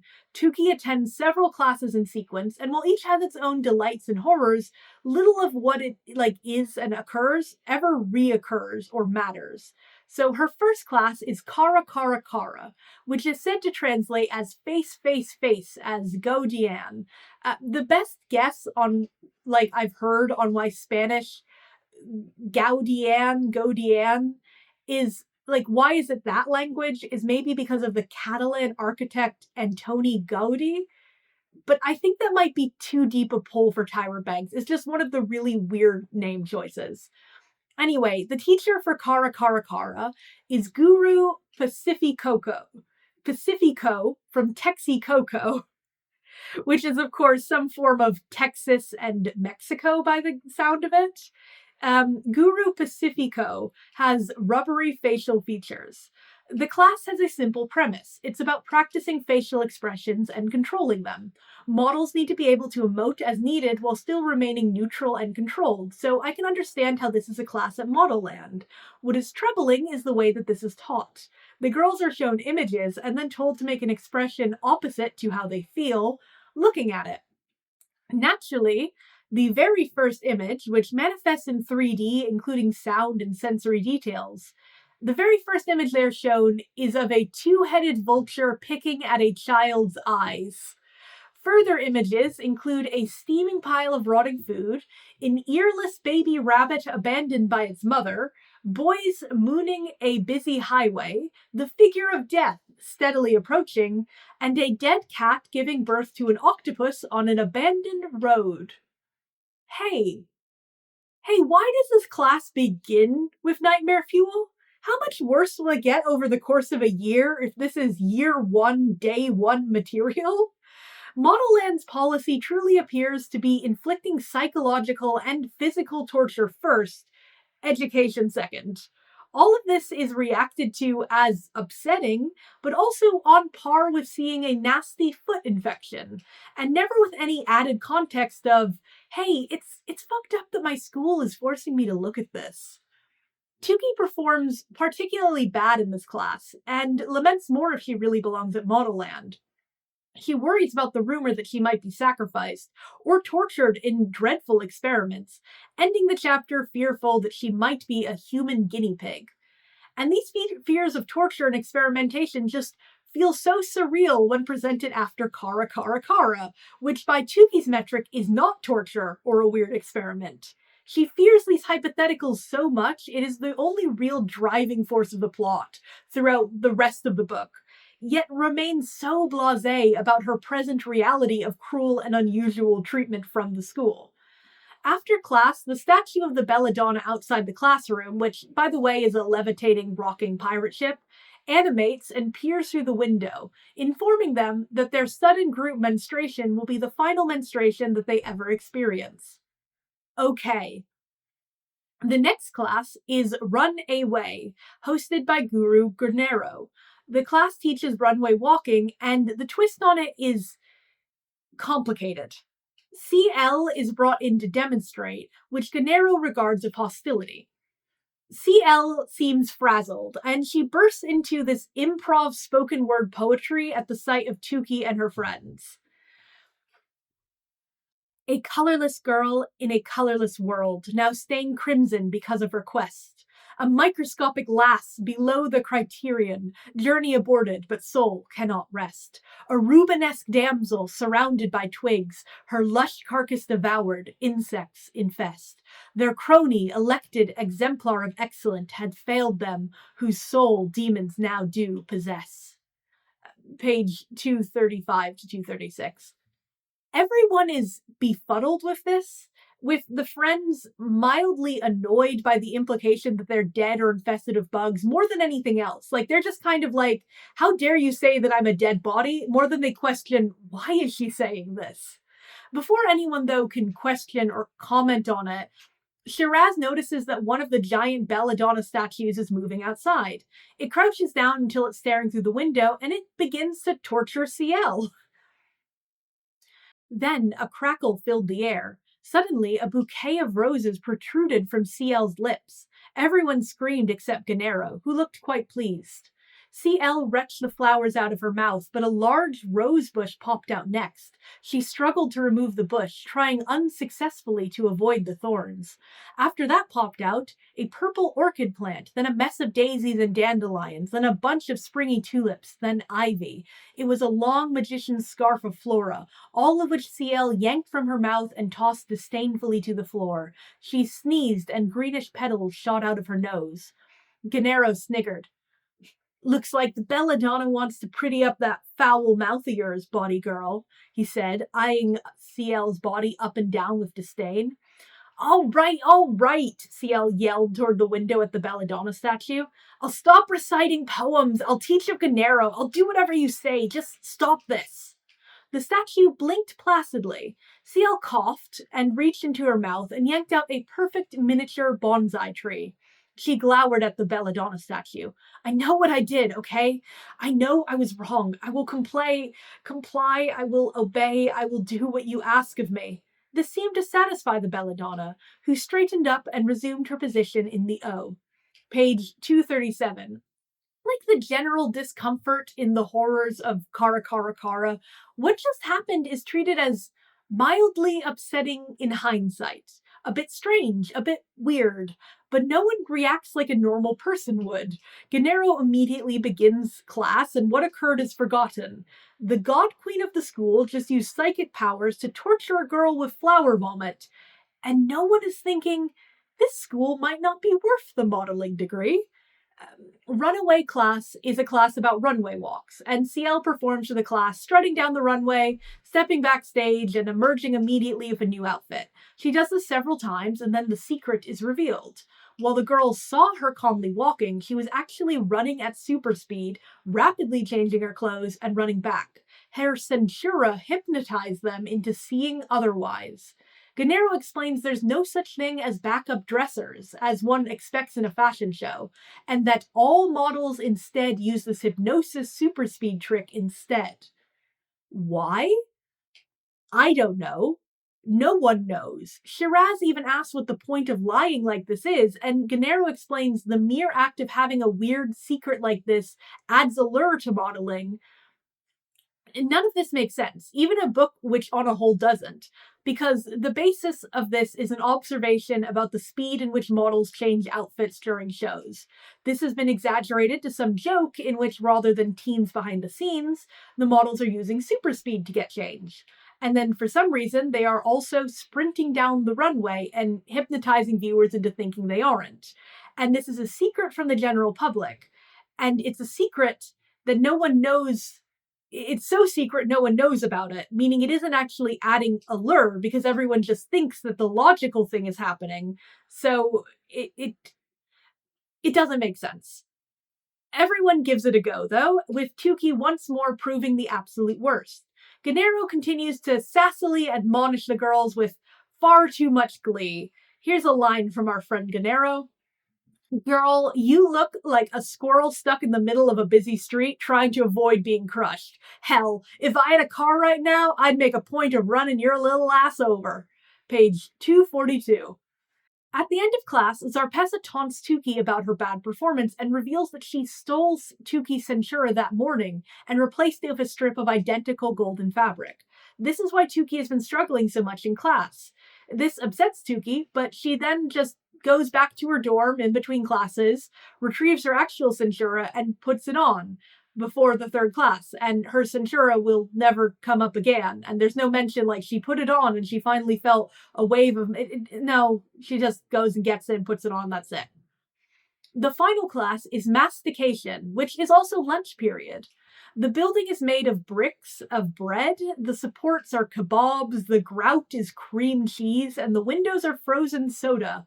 And Tuki is tempted to lick the windows before Dylan informs her that she's already tried and was electrocuted for it. The interior is factory-like, and their teacher is the most knockoff Candyland character yet. A tall, striking, lovely woman with a round face and brilliant blue eyes bursts through the two swinging doors of the front of the room. Her legs made an upside-down, bowed-out U, as though she just jumped off a horse after a long ride.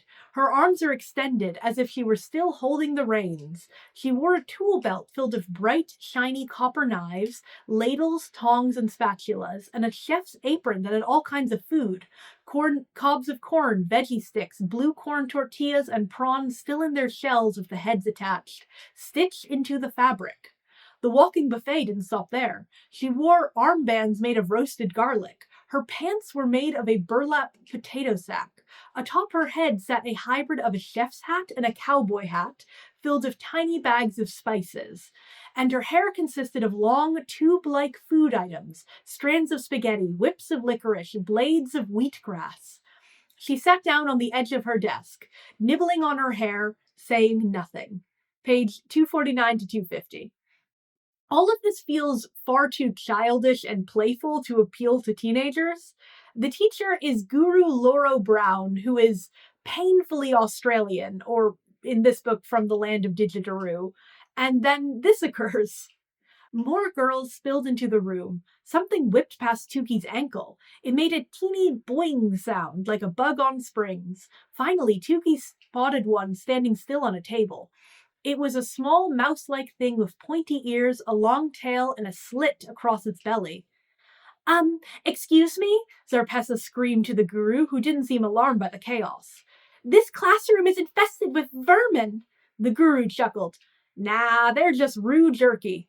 Grabbing a set of chopsticks from the table, she caught a hopping creature as it passed. You little bugger. She tossed it into her mouth. They taste like chicken. If you catch one, I'll let you eat it. Half the class shuddered, but Tuki salivated at the jerky. She was so starving she'd have eaten anything. Page 250. Imagine this. Your teacher is made of food, in a classroom made of food, picking up a rodent and eating it whole. At no point is there an implication they are animate food. They are animals. And Tuki is so hungry, she finds the thought of swallowing one alive appealing. Modelland's oddities are a sequential event of unintended surrealism, and the unobtrusive way things like this occur throughout the novel is just truly impressive. Mastication class is gross and unpleasant, and I'm sorry I have to discuss it at all.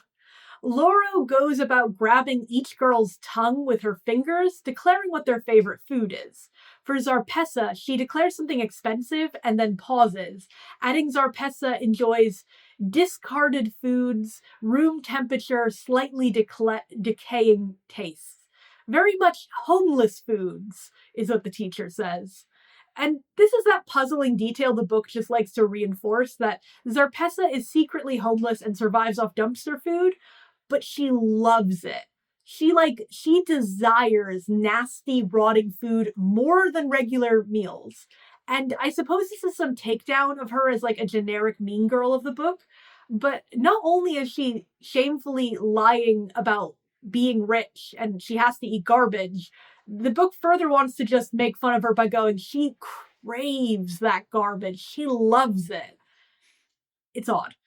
Lauro then takes off her hat, swirls it around, and releases a yellow gas which smells like everyone's favorite food. The industrial-sized vats in the room begin to tremble, and they fill with everyone's favorite meals. Harnesses then fall from the ceiling, they strap in, and then they are lifted up and then slowly lowered towards their vat of food, which is described by the book as slop. In Tuki's case, it is hundreds of cans of whipped cream. This section gets gross in a way I'm almost like hesitant to share. It keeps going and going for just a very long chapter. I don't think it's just me not enjoying reading about food and eating.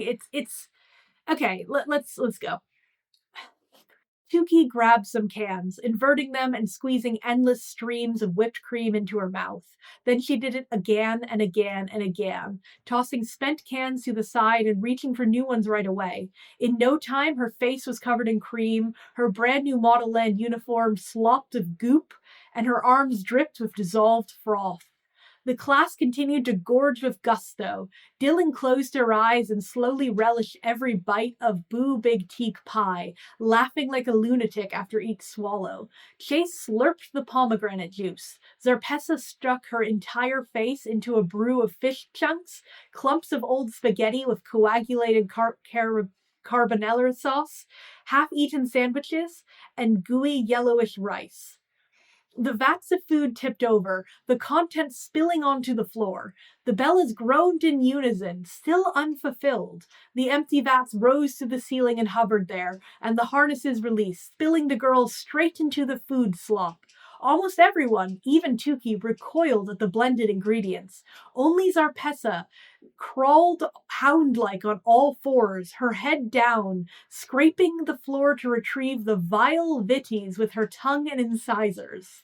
Page 255 to 256.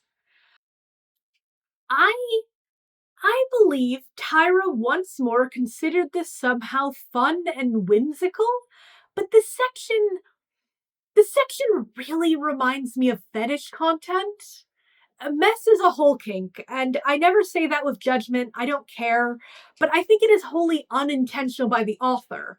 And with that, the fact that this centers on teens as well, it just makes it all so unfortunate and uncomfortable. Everyone is covered in food, including this wave of slop that they're dropped in at the end, and then they go to shower off, but it's in showers of chocolate sauce and marshmallow fluff, and everyone huddles together and fights over shower heads to eat and wash in these like dessert foods.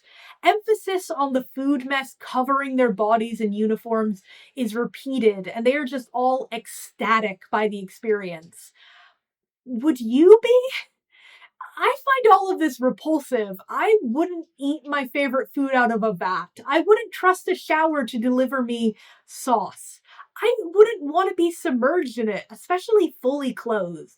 They don't even get to clean up with a regular shower afterwards. Loro returns, and they are left covered in food for the rest of the chapter and then some. Food which includes a bunch of rotting garbage. Loro sorts each girl after this as either a gut jammer, a gut shower, or a gut poacher based on their performance. So, showers eat slowly and stop when full, poachers undereat, and jammers overeat. We can at least be thankful there is a level of awareness and emphasis on the importance of healthy eating habits, with undereating being treated as negative and overeating as understandable and acceptable for growing teens. It certainly doesn't handle the subject of grace or care or substance, but it is at least somewhat food positive overall, so okay. As a parting gift, Loro releases another yellow miasma, which returns everyone back to a state of starvation. She then says, "You're now so hungry you could eat the ass out of a low-flying duck." Page 259, which surely is not a thing anyone has ever said, and I don't know why she felt she had to. They're taken to the cafeteria, the E, for actual lunch. Immediately, they're distracted by some hot boys from Bestosterone, including one named Bravo, who Tuki had previously met. Way later, he'll be the love interest. I only point this out now because while everyone is swooning over the guys, a mannequin arrives and takes everyone to another building to get cleaned up. They never have lunch. It's a very fast sequence. The next building they're taken to is the Ooh Ah, a spa and one of the few places we will ever revisit. An extraordinarily confounding desk haunts the reception hall. I've thought about this desk a lot, actually. So, a mannequin stood at the reception desk, shaped like the letters H, O, and A. The letters moved around in a disorganized jumble, probably making it hard to set anything on the surface. Page 265. Is this a desk made of 3 separate letters which constantly move around independently? Is this one desk which constantly shapeshifts, creating new holes and surfaces as the letters overlap and rearrange? What is going on here? The walls of the building are breathing, and a ghostly voice constantly cries out, "Ooh, ah." because it's a spa, so. Dylan, Tuki, and Kamalina are put in a group and taken to a room to clean up. A number of other students are lying on stone slabs entirely naked, which makes everyone uncomfortable. Being uncomfortable is not allowed at Modelland. The ooh-ah will remove your soiled clothing, shoes, and underwear, the yellow mannequin informed them. Dylan stopped short, looking warily at the other girls in the room. Is there a private area I can use to change? I don't want all these chicks looking at my booty. I, too, feel quite uncomfortable with the idea of getting disrobed while so many look on, Kamalina seconded. Tuki didn't want to get naked around all these people either. Lie down on the last 3 slabs here, the mannequin instructed flatly, pointing. The girls hesitantly obeyed. Dozens of hands came up from under the slabs and removed their clothes. The hands were just like those that had dressed Tuki in the THBC bubble and CL at Runaway. Tuki covered her private parts with her own hands. Kamalina did the same. Tuki felt cold, vulnerable, and certain everyone was staring at her, so she fixed her gaze on the ceiling instead. Page 267. They begin to hover over the slabs and are washed with soap and water and dried, and then mannequins hand them towel dresses, and they're then given a tour. Modelland thrives on the discomfort of these girls, but every awkward experience they have no choice to accept happens without consequence or really intention. Like, this isn't about removing stigma for nudity or related to body image or self-confidence. It simply is. Nothing is learned or changed or said, and the only message left is to just not bother protesting. The girls pass through the spa, and they get to witness a few brief flashes of body horror, just for some flavor. Abella was lying on her stomach with an enormous boulder crushing her spine. In another treatment room, a mannequin was peeling a layer of skin off Abella's face. The skin came off in a perfect mask, pigment, pores, and all, and when the mannequin pressed it up against the plastic molded head, the mask opened its eyes and smiled. And in yet another room, Abella stepped inside a giant clamshell. The clam's valves snapped shut rapidly, trapping the Bella inside. Page 269. Then they are taken to a room where the flashback females live. I have many questions about this women which cannot be solved. They are 3 women who sit in a circle in one room of the spa. They lean their heads against each other. They have large beehive hair that's woven together, and it's wondered if perhaps their skulls are fused as well. They murmur quietly, not reacting to the outside world, and have the power to take somebody and any guess back into immersive visions of the past. They are an obvious plot device, though in truth every function that they serve to the story could be replaced by characters simply speaking to each other. They never unlock a forgotten memory or expose a secret. They only present a literal vision of the past for characters to stand in and comment in. In their first appearance, they are an easy excuse to force character development. Like, no one's having an arc, but we do learn a few things. Weirdly, starting with Kamalina, who, again, is a repeated side character, but she's not part of the Piper, Shiraz, and Dylan friend group. She's just also here, and frankly, in some ways gets more content than some of those girls. But, Kamalina.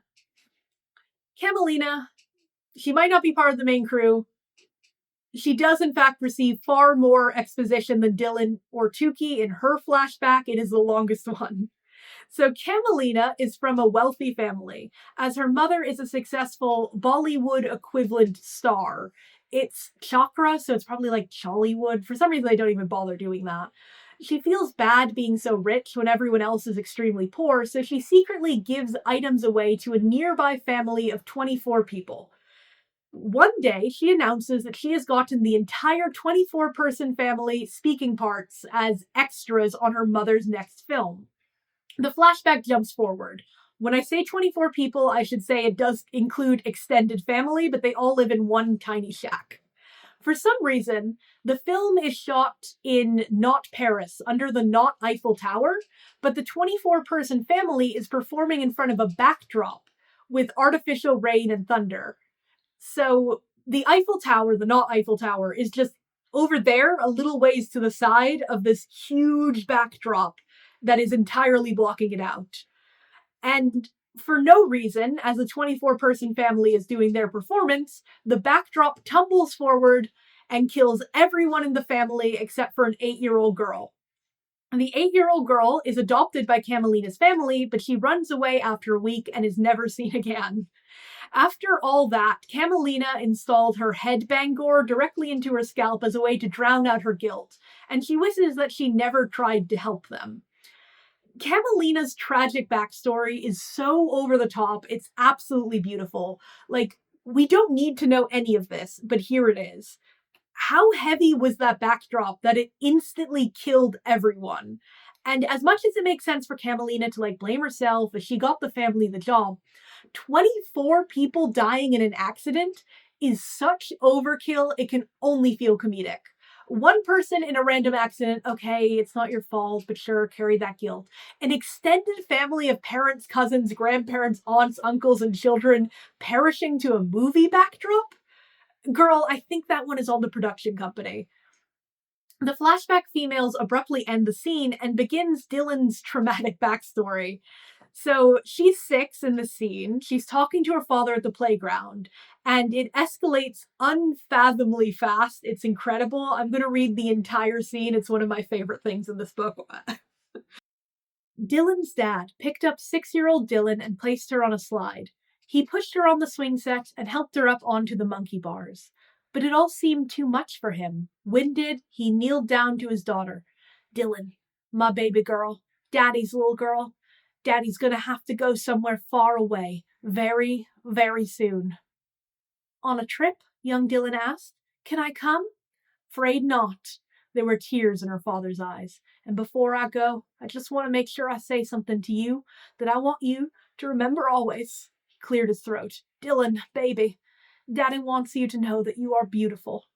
These other skinny little things in the nation, don't ever let them get you down. Don't change nothing about you, boo. Not one thing, 'cause everything about you's perfect. Suddenly, Dylan's father started to cough. He seemed unable to catch his breath. His face became bright, and then he dropped to the ground. Daddy? Little Dylan cried, hovering over him. Daddy, what's wrong? Her father looked at her with glassy eyes. His mouth opened and closed, but he couldn't speak. In seconds, a Boo Big Teak ambulance roared up, and EMTs jumped out and loaded Dylan's father onto a stretcher. Daddy! Young Dylan cried, again and again. A few moments later, the girls returned to the ooh-ah. Page 274 to 275. This man goes from ill and aware he's not going to live much longer to dead in seconds. It's as if acknowledging his coming death is what caused it. He gets one motivational speech and dies. And the ambulance arrives like he called it ahead of time. Like he knew that he was going to die in about 5 minutes. So he was like, I'm going to take my daughter to the playground. I'm going to get her one on each of these devices. I'm going to give her a speech. I will drop dead. And the ambulance is waiting behind the bushes like any second now. When he comes, we're out there and we load him on. It's incredible. Dylan is left sobbing on the floor, as watching her father drop dead was traumatizing the first time and isn't going to be much easier the second.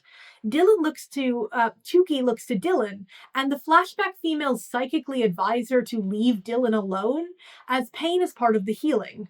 When Tuki asks if her flashback can be skipped, she's told this is a rewarding bonding experience that will help her grow as a Bella. And that it is a class which will be marked as a fail.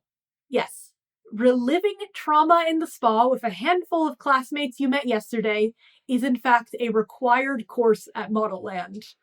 Tuki asks for a happy memory, and her request is accepted. So rather than trauma, she sees a vision of herself as a baby, while her parents are all happy and loving. Then the chapter ends with Tuki writing Lizzy a letter about her day.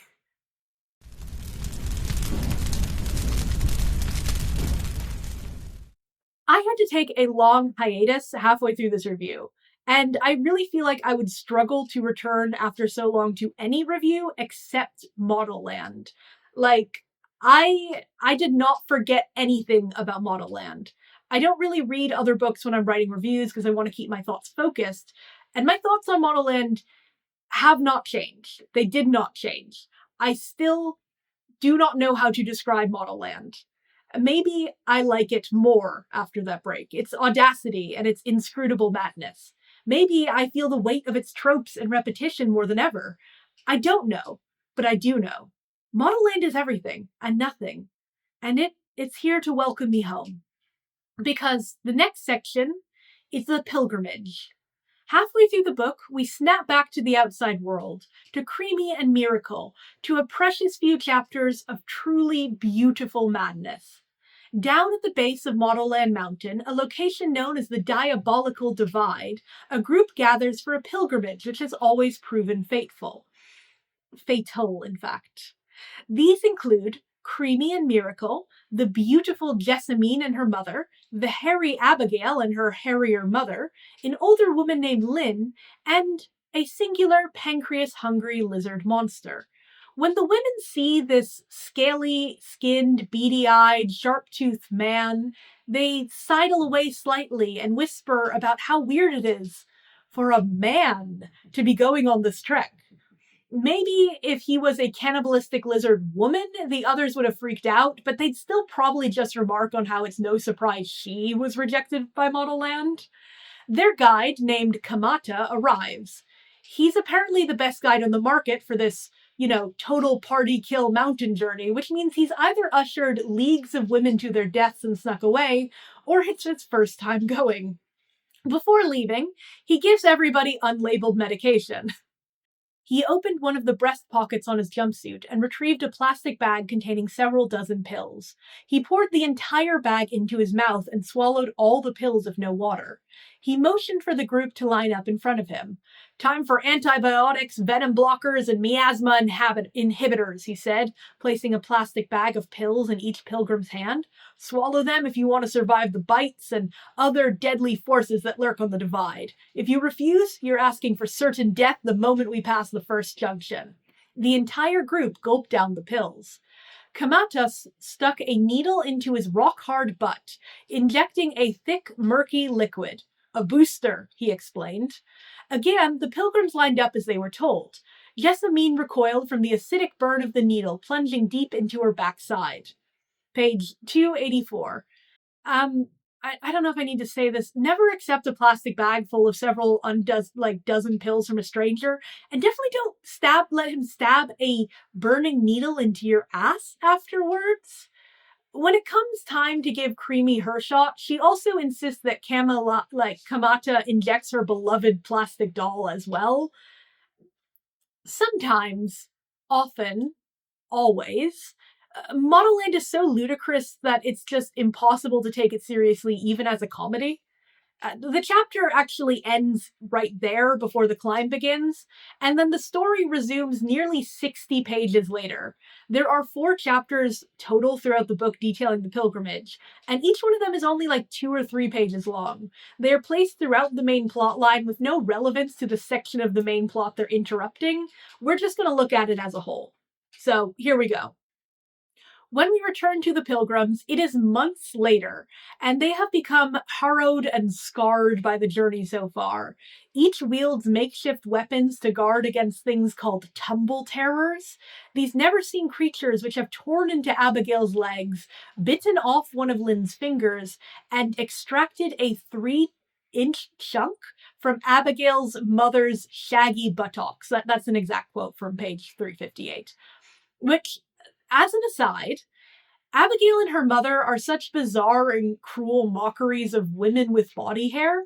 They appear briefly at the beginning of the book, where Abigail is introduced thusly. The hairy hag was Abigail Good, sideburns in full glory, faint mustache above her lower lip, unshaven leg hair coating her calves, underarm hair swaying in the wind, and a down with razors picket sign still in her hands. Page 98. Abigail and her mother are anti-shaving activists. They feel Abigail should be a model, even though she has excessive body hair. The punchline is obvious and repeated, she's hairy, it's silly that she's proud of her appearance and doesn't want to shave, she's never going to be a model. Modelland lacks a message enough that I really can't call this against message, but it certainly is close enough. Tuki and her friends are all oddballs who wouldn't normally be models, but they get to be. Yay. Abigail is gross because she doesn't shave, and it's obnoxious that she is futilely protesting the idea. Beyond undermining the idea that anyone could be a model or beautiful, Abigail and her mother also feel born from contempt around the issue of body hair in general. The expectation for women to shave their legs and armpit as a minimum is societal sexism, which remains ever present. Movements to normalize body hair and not shaving are good things because the idea it is required is bullshit. I started shaving my legs as a teenager because of this societal expectation. It was something I had to do. I don't remember when I decided to start doing it. There was nothing that prompted me where somebody commented on it. There was nothing specific. It was just, I think I'm old and I have leg hair and I guess I need to do shaving. And I hated it. It was uncomfortable, it was lengthy, it felt useless, it just grows back after all. When I finally stopped, it was just such a freedom. And I've really learned over the years that anybody who feels the need to comment negatively on my appearance in general is not the kind of person I need the approval of or want to talk to. That saved me from a lot of body image anxiety. Like, if somebody is going to make a weird remark about your leg hair, that's probably not a person you want to be interacting with. And that's something that you can just be like, actually, why do you care? So we'll return to this subject later. Let's return to the haggard pilgrims continuing their ascent. We learn Lynn's reason for the journey. Her husband is having an affair with an Atoxabella, and she hopes to reach Modelland so she can become a model and draw her husband back. She chants the name of the Intoxabella at every monster she stabs. She's a perfect example of the lot women in Modelland are given. She's in her 40s, she's going insane, and she's too jealous of models to think clearly, and too desperate for a man's approval to not get herself killed. Lynn and Creamy bicker about this, and we do get one of the best cutaways in all of literature. Creamy chuckled. Hate to break it to you, wrinkle face. They won't pick you with that finger missing. Lynn's mouth fell open. Who are you calling wrinkle face? Meanwhile, the twisted, rabid, hunchbacked figure the pilgrims had named Hunchy expertly speared a tumble terror and hurled it to the ground. Then he took off his boot, revealing razor-sharp claws, lifted his foot, and sliced the creature's human torso. It yelped in a deep, human-sounding voice. Hunchy reached into the flesh gap in the torso, sifted through various organs that were still operating, and pulled out the pancreas. He then placed the entire bloody organ in his mouth. An unsatisfied look illuminated his face, and he quickly spat the pancreas out, wiping his tongue of any trace remnants. The sweetbreads he desired, the reason for his trek, were so close, yet so far, within a certain pale-skinned Unica who resided in Modelland.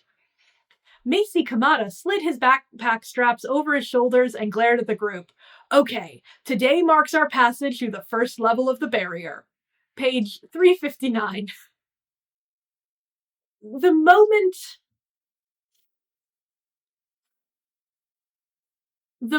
Modelland loses me with the misogyny, it reels me back in with the unaddressed lizard mutant. Hunchy, as he has indeed been nicknamed, has been with the group for months now, and they never directly speak with him. They've never asked his name. They occasionally witness him tear open upsettingly human-like corpses to feast, and beyond a few awkward glances, they just move on without addressing it. I guess they figure he paid for the trek, so he's allowed to be here. How inclusive. That night, in as sharp a transition as this is, the group sans Creamy and Miracle are attacked by flute creepers. Long silver plants that resembled musical instruments had wrapped themselves around the heads of the snoring pilgrims and were starting to enter their mouths. All the while, the strange stalks emitted a spooky, haunting melody. Flute creepers, Mrs. Delacreme whispered. Kamata had told them the flute creeper snuck up on sleeping victims, anesthetized them with flute sleeper venom, and then crawled into their windpipes. They digested their victims slowly over a period of weeks, working from the body's deepest interiors to their exteriors, while the victims remained alive but paralyzed, feeling every bit of pain. The key to preventing flute creeper death was for someone to stay awake throughout the night and keep watch. This was Kamata's job. He'd failed miserably. "Do we let them die, Creamy?" Miracle said calmly, peering at the knocked-out pilgrims. The flute creepers were now about 1/3 of the way inside most of the pilgrims' throats. "There's strength in numbers, Miracle dear. We'll need them for later," Creamy said. Page 360 to 361. These wonderful nightmares are promptly and easily defeated by Creamy, who is displaying far more knowledge and survival skills than Kamata. I love the flute creepers. They're proper horrifying plants that you could imagine showing up in depth in some other novel. The book spends more time explaining how they slowly murder their victims than it does many other subjects, including the act of Creamy defeating them.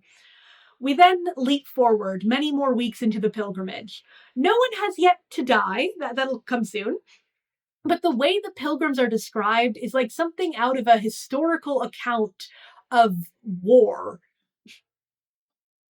The trek had begun to take a toll on their bodies in more ways than just the many injuries from the mountain's terrors.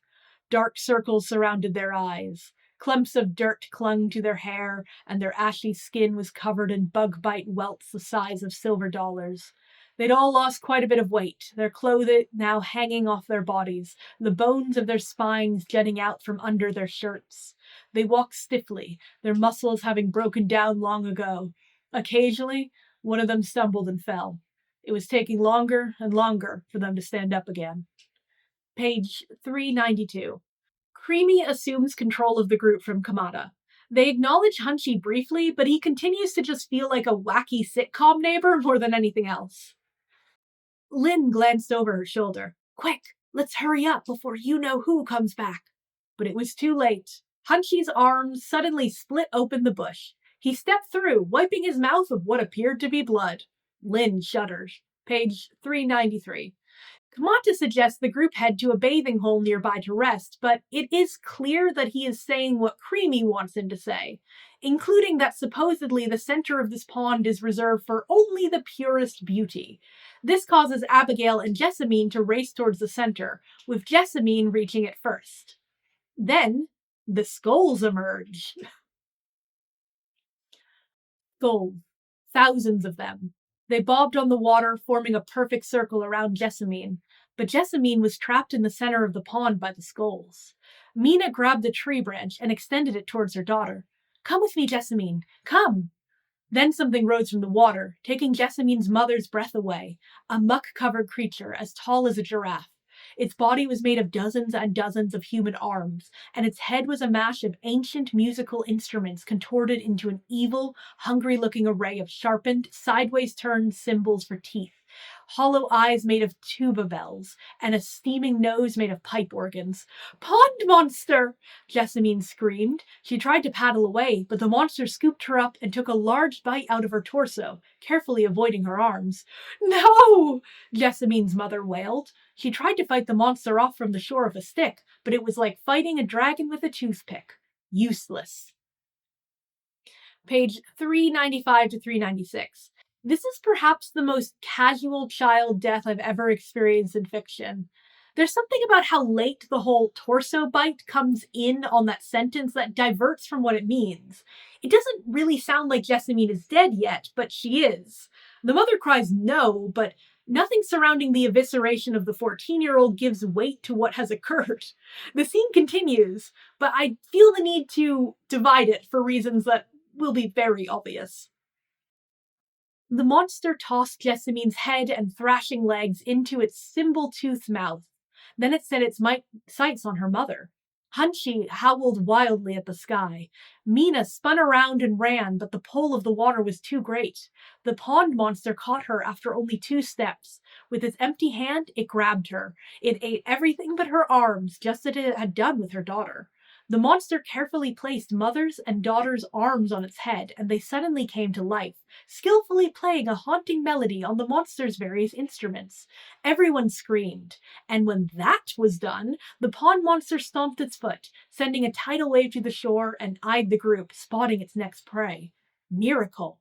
In seconds, the creature was out of the water and zipping towards Miracle, who cowered behind Creamy. If Creamy was frightened of the music beast, she did not let it on. She stared viciously at the creature, then spat out a 5-word warning. Touch, Miracle, and you die. The monster blinked. After a moment, it took 3 large steps backward. It then walked dejectedly into the pond and disappeared into the drink. Page 396 to 397. So, here's some mother-daughter slaughter followed by a musical solo, and all of it was orchestrated by the main character's mother.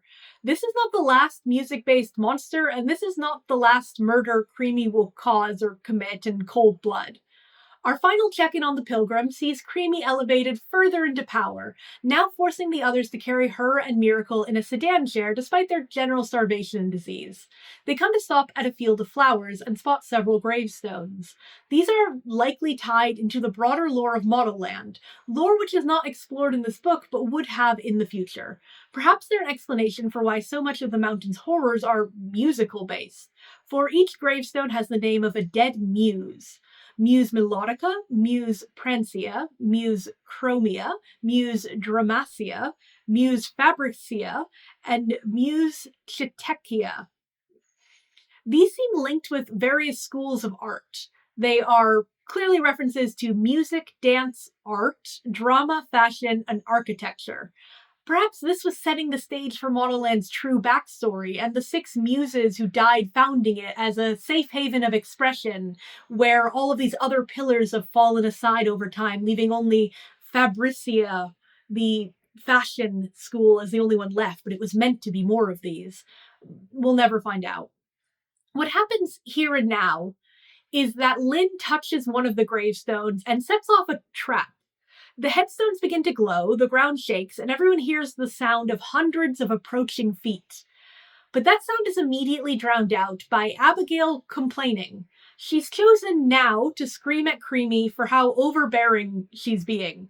This is prompted by nothing currently occurring and draws everyone's attention away from the ominous rumbling gravestone.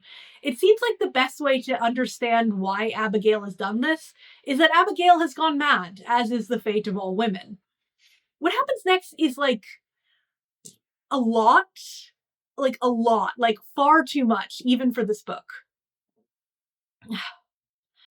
I should have known you wouldn't help me change the world, to spread word about how beautiful a hairy body can be, and now I have had enough.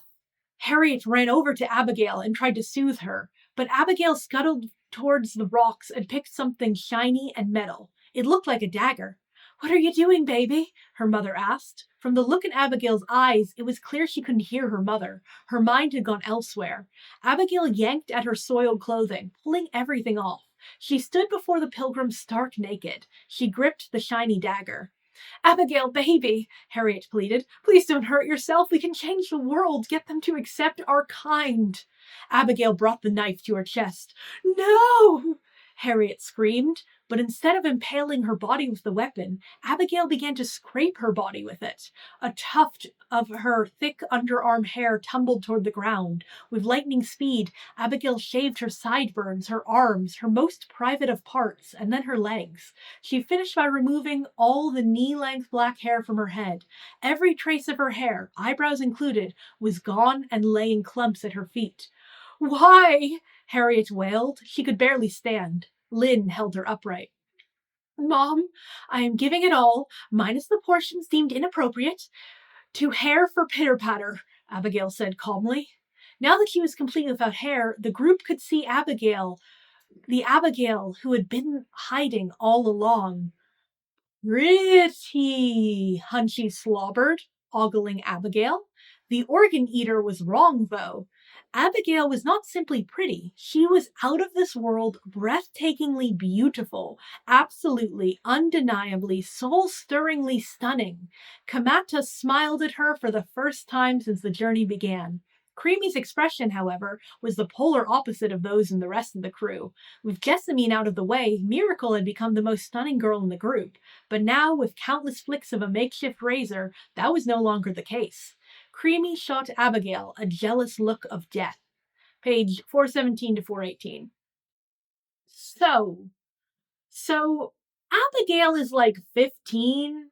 She has gotten naked, shaved her entire body, and is now ogled by Hunchy, which is treated as creepy, and gets a smile of approval from Kamata, which is treated more as proof of her beauty, even though it is also, undoubtedly, extremely creepy.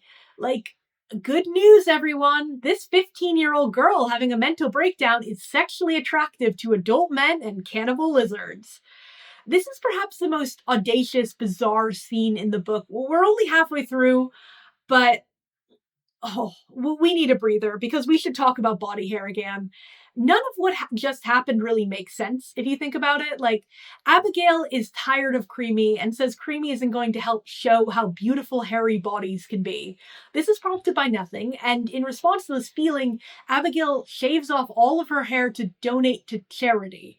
What is this proving exactly? How is this sticking it to Creamy? What is her plan here? What is she thinking? It feels like the whole girl strips and shaves aspect came first in the writing and the justification came after. Like it was all about this joke that the Sasquatch girl is super hot if she just shave. That was always the end point, and the book just wanted to skip to that happening. It's not like the book has to worry about Abigail's state of mind anyways, because she does die immediately after this. And as another aside, I'm sure there's something that we've all noticed in this book. There's a real fixation on people being naked, both like just girls of all ages being naked. The mannequins are naked. CL appears naked when she first delivers the girls to Modelland. The girls constantly have to get naked or undressed. It's a real running theme in the book. So I'm just going to acknowledge it. Abigail goes and dies after this point. So here's what kills her. It was a spider-like creature 3 times the size of a Peppertown city bus. But instead of 8 legs, this creature had thousands, and the legs looked human. They stuck out of the creature's body like the spikes of a porcupine. When the monster reared up, it revealed a soft, fleshy underbelly. There was immense leech's sucker in the middle. Tiny but numerous, sharp, toenail-shaped teeth rimmed the opening. "Oh my," Creamy said, showing a hint of fear for the very first time. "It's some sort of leg leech." Page 418 to 419. The leg leech begins to snap its toes together as if fingers.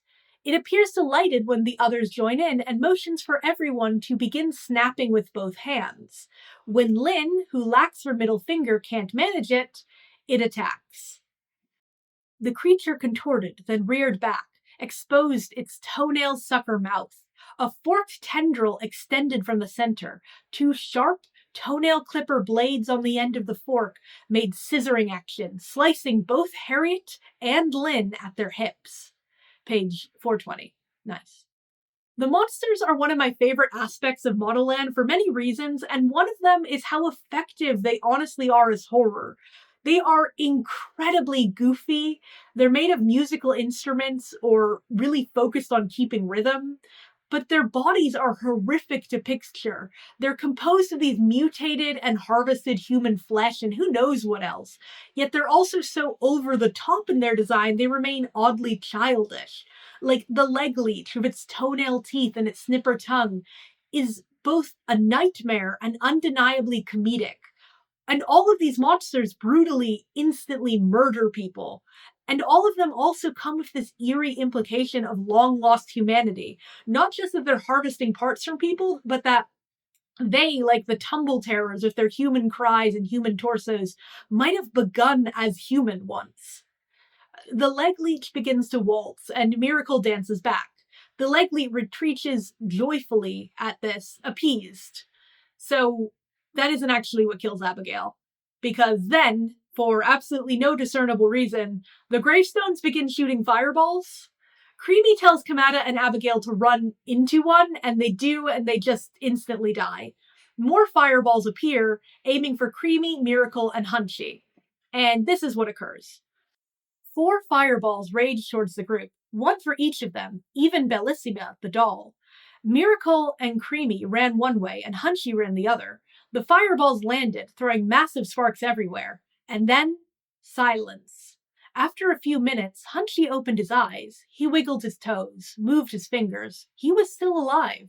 He called out, waiting for Creamy's answer, but none came. Hunchy jumped up from the mud and shook himself off. All that running and dodging had worked up his appetite. He followed the sweet scent of not blood orange, but of the pancreas and thymus glands that lived within one particular platinum-headed Unica, and he resumed his trek to Modelland. Alone.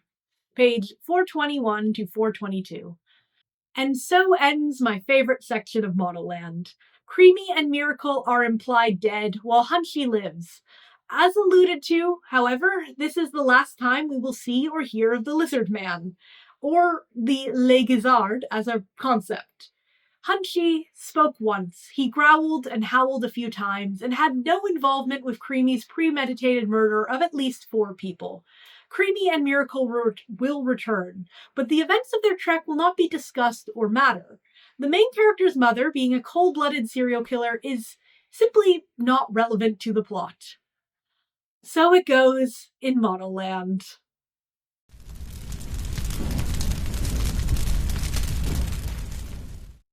Returning to Tuki and her friends, you might remember we just experienced her first day of school at Modelland. She'd been forced to smile at images of dead animals, stumbled down a runway, participated in a gross food mess, and had to attend a traumatic memory spa treatment. Then, rather suddenly, it's 3 months later. The passage of time in this book is slippery, adding to its fever dream nature. We will be seeing a full year at Modelland, but there is nothing that grounds us to the idea that time is passing but the mention of it. The girls at Modelland do not celebrate holidays or birthdays. They do not visit family or react to world events. It does not feel like they are advancing in classes or learning new things. I mean, we basically never see their classes again. And they certainly don't grow or change as people. The time skip operates at this lurching pace as well. We jump forward 3 months in the future here, we then spend 5 chapters on one day. It creates this temporal dissonance, which once more is just adding to that surreal feeling throughout the book. So, 3 months later, this is a section that's focused mostly, honestly, on introducing our love interest, Bravo. He appeared briefly earlier. He's one of the testosterone boys enlisted to provide manual labor for Modelland.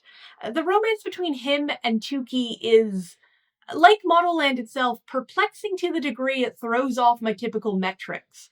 It hits plenty of expected tropes and story beats, yet rather than fumble the execution, it stumbles and keeps stumbling, and soon has wandered so far off target it is turned into something entirely different.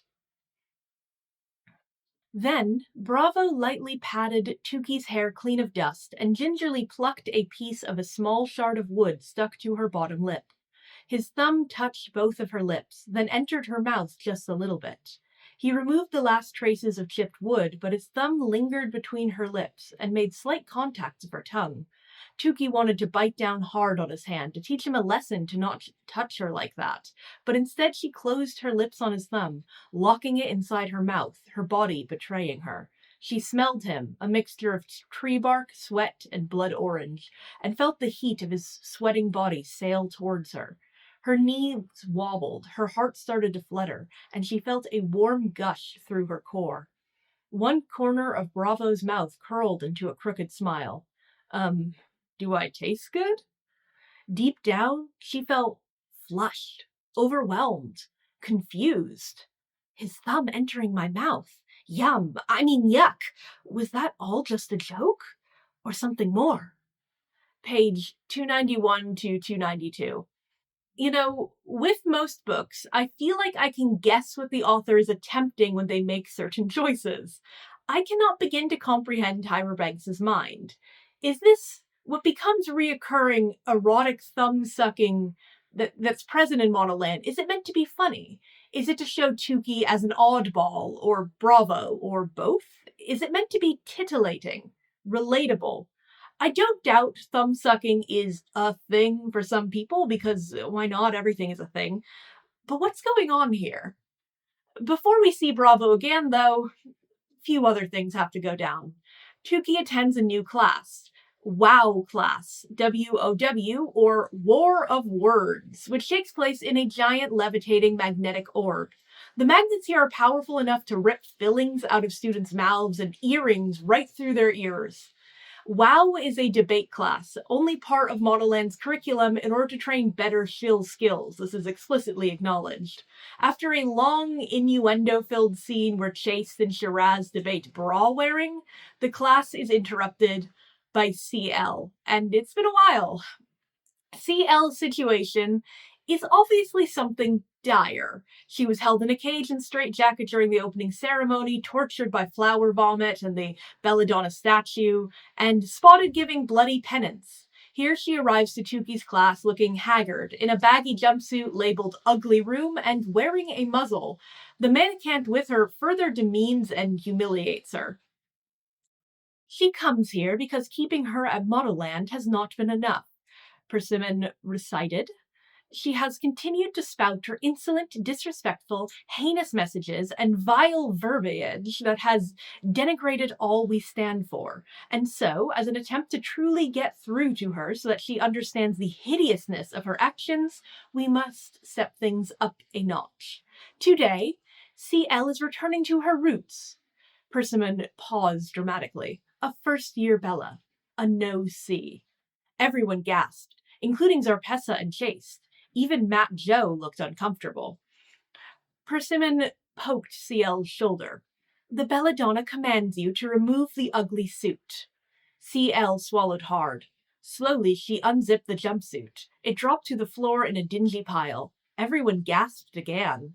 Underneath the jumpsuit was a green Modelland Bella uniform, but it was too small, bursting at the seams. Page 301. Now, there's been some mention of CL as body girl and the implication she did something bad, maybe something involving bodies, but no one has confirmed or discussed that. As far as the main characters ought to be concerned, she's still their icon. She's a supermodel and aspirational slam poet who is both extremely beautiful but so down to earth. And that's why every scene with her is so strange. There's all these gasps and shocks, but a consistent acceptance of what is going on. Persimmon mentions that after this class, CL will be returned to the ugly room for more shock treatments. The main characters react on occasion to stuff like this, but they never act. And they certainly never express distrust of Modelland for allowing all this. The main characters fear they will be killed as some part of experiment or blood sacrifice, and that's the only thing that scares them. This ever-present graduate that they all admire being publicly abused and shamed does not. CL is made to debate conventional beauty versus atypical. She's put on a team with Zarpessa defending atypical beauty, while Tuki and Dylan argue for conventional. Tuki talks despairingly about how beauty standards are a fact of life, and CL leaps in to call it brainwashing, and how we all just reprogram our minds. Beauty could be someone like Shiraz or Piper or... And at this point, it's Dylan's interjection that is really the point of me getting into all this debate nitty-gritty, because this is kind of the one character moment in the book. Fat! Dylan screamed. The class froze. Zarpessa let out a snicker. What? Tuki and CL said at the same time. Y'all listen to me right now, Dylan yelled, trembling. There may be different types of girls in this room from different countries all over this damn different world, but y'all have one thing in common, and I refuse to stand here and state the obvious. She gestured to her body. Y'all can debate unique features this and atypical looks all damn day, but what in the hell is unique about me? A waist as wide as this damn sphere is round, legs as thick as tree trunks, a butt as big as Boo Big Teak Nation.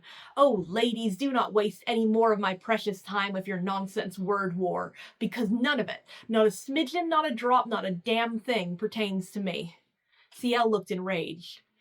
Dylan, beauty is what we believe it to be. If you would just look in the damn mirror, girl, you'd appreciate... That's where you're dead wrong, CL. Dylan's lips were quivering uncontrollably. You may be right about one thing. The beauty is what we believe it to be, but that's from the neck up, and you know it. CL shook her head. Oh, so you're gonna give up that easily, coward? You're just as bad as they are. You have to defend your body. To the death if you have to. Shut up, CL. Just listen. Just shut the hell up. Page 308. There's a lot to talk about here, and I'm of many minds about many aspects of it. Like, Dylan is not wrong about inclusivity often excluding fatness, but her arguments don't make sense. Though demanding sense for an emotional teenager is a big ask, especially one written by Tyra Banks. Dylan is, after all, unique and atypical as the only fat girl present. The argument presented about non-conventional beauty existing but being ignored due to social ideals entirely pertains to her. But also, man, CL sure is annoying about it. Beauty standards are a social construct, one that places certain appearances over others and enforces that through various facets of conditioning. Who you see treated as beautiful, who you see on TV, what kinds of people are heroes in stories, and what kinds never appear at all. CL is correct that reframing beauty standards could be likened to reprogramming, but I dislike how she and the book frames it as conventional versus atypical. I feel like that rather creates a dichotomy playing into what convention is. It is stronger, I feel, to reject both labels entirely. There is no linear scale of beauty, after all. There's no system to universally appraise it. There's no preference that truly exists above all else. There is conventional and not, by society's standards, but I think that in some contexts, acknowledging that gives it more power. It is true that many movements about rejecting beauty standards still ignore fat people, especially over a certain weight. As much as we've seen a rise in body positivity over the last decade, the focus is still on certain more acceptable body types, like it's thickness with two C's instead of thickness. It's a plus size that is still keen to avoid stretch marks and cellulite. This is why I highlight the book's reluctance to definitively discuss Dylan's actual body. Any amount of fat makes her an outlier, especially in 2011, but here we have Dylan crying a point about how her fatness will never be acceptable in a book that has never felt comfortable describing her physically beyond being shaped like a body, like a bottle of cola. The book is perpetuating exactly what Dylan fears, relegating her to an outlier of outliers whose fatness is so defining it can never be seen. Dylan flees the class and her friends follow, eventually finding her in the dormitory bathroom where she has been vomiting. She explains that she's had this, perhaps bulimia, it's unnamed, under control for 3 years, but the debate with Zarpessa brought it back. This is a very serious subject and an occurrence, one unfortunately relatable and understandable to many girls. And naturally, it is immediately unimportant. Her friends comfort Dylan not by affirming support and recognizing her unique struggles and how they're linked to fat phobia, but by mentioning how hard they've had it. Like, folks, the scene where a girl relapses her eating disorder after a triggering and humiliating debate at torture school ends with her saying she feels guilty because her friends have had hard times too. Suffering is not a contest. It should not be compared, especially between categories. Like fine, someone who is shot may have suffered more than someone who is stabbed, but pain is never a one and done circumstance. Suffering just cannot be quantified. And I just find the whole conversation with Dylan here frustrating, to say the least. Tuki, Shiraz, and Piper encircled Dylan and hugged her tightly. And nobody looks like me here, and nobody tiny here like me either, Dylan, Shiraz said softly. And the last I looked, Piper said, I was playing solo for the Albinism Modelland World Cup. Dill, we all have our stuff, Tuki said quietly. Page 319 to 320. It can be supportive to express you are not alone, but it can also be minimizing. Like, the way this comes off is, you are not alone, and you don't see me freaking out. Everybody has their own stuff. Your stuff hurts. And if 100 people are going through the same thing, that doesn't change that your stuff hurts. You can be one in a million, one of millions, and an individual at the same time, you know? Most of this chapter is everyone but Dylan talking about their struggles. Piper hates being albino and secretly dresses up with wigs and makeup to pretend that she has skin pigment. Shiraz goes on a very long tangent about her family, how her father verbally belittled her, exploited her since childhood as a performing freak, and then died shortly after her mother died. And then Tuki reads a letter that she wrote to herself expressing suicidal ideation. The others immediately express how especially tragic Tuki's situation is. I feel so guilty, Dylan said, breaking the silence. Piper and Shiraz reached into Tuki and hugged her tightly. Dylan held onto the paper roll mounted on the wall to support herself. I've had issues with my body my entire life, but I never, ever wanted to be dead. Me neither, Shiraz said. Piper sighed. And here I am, since the very day I entered CL's pouch, envious of you because of your skin. Don't you realize how special you are? How amazing?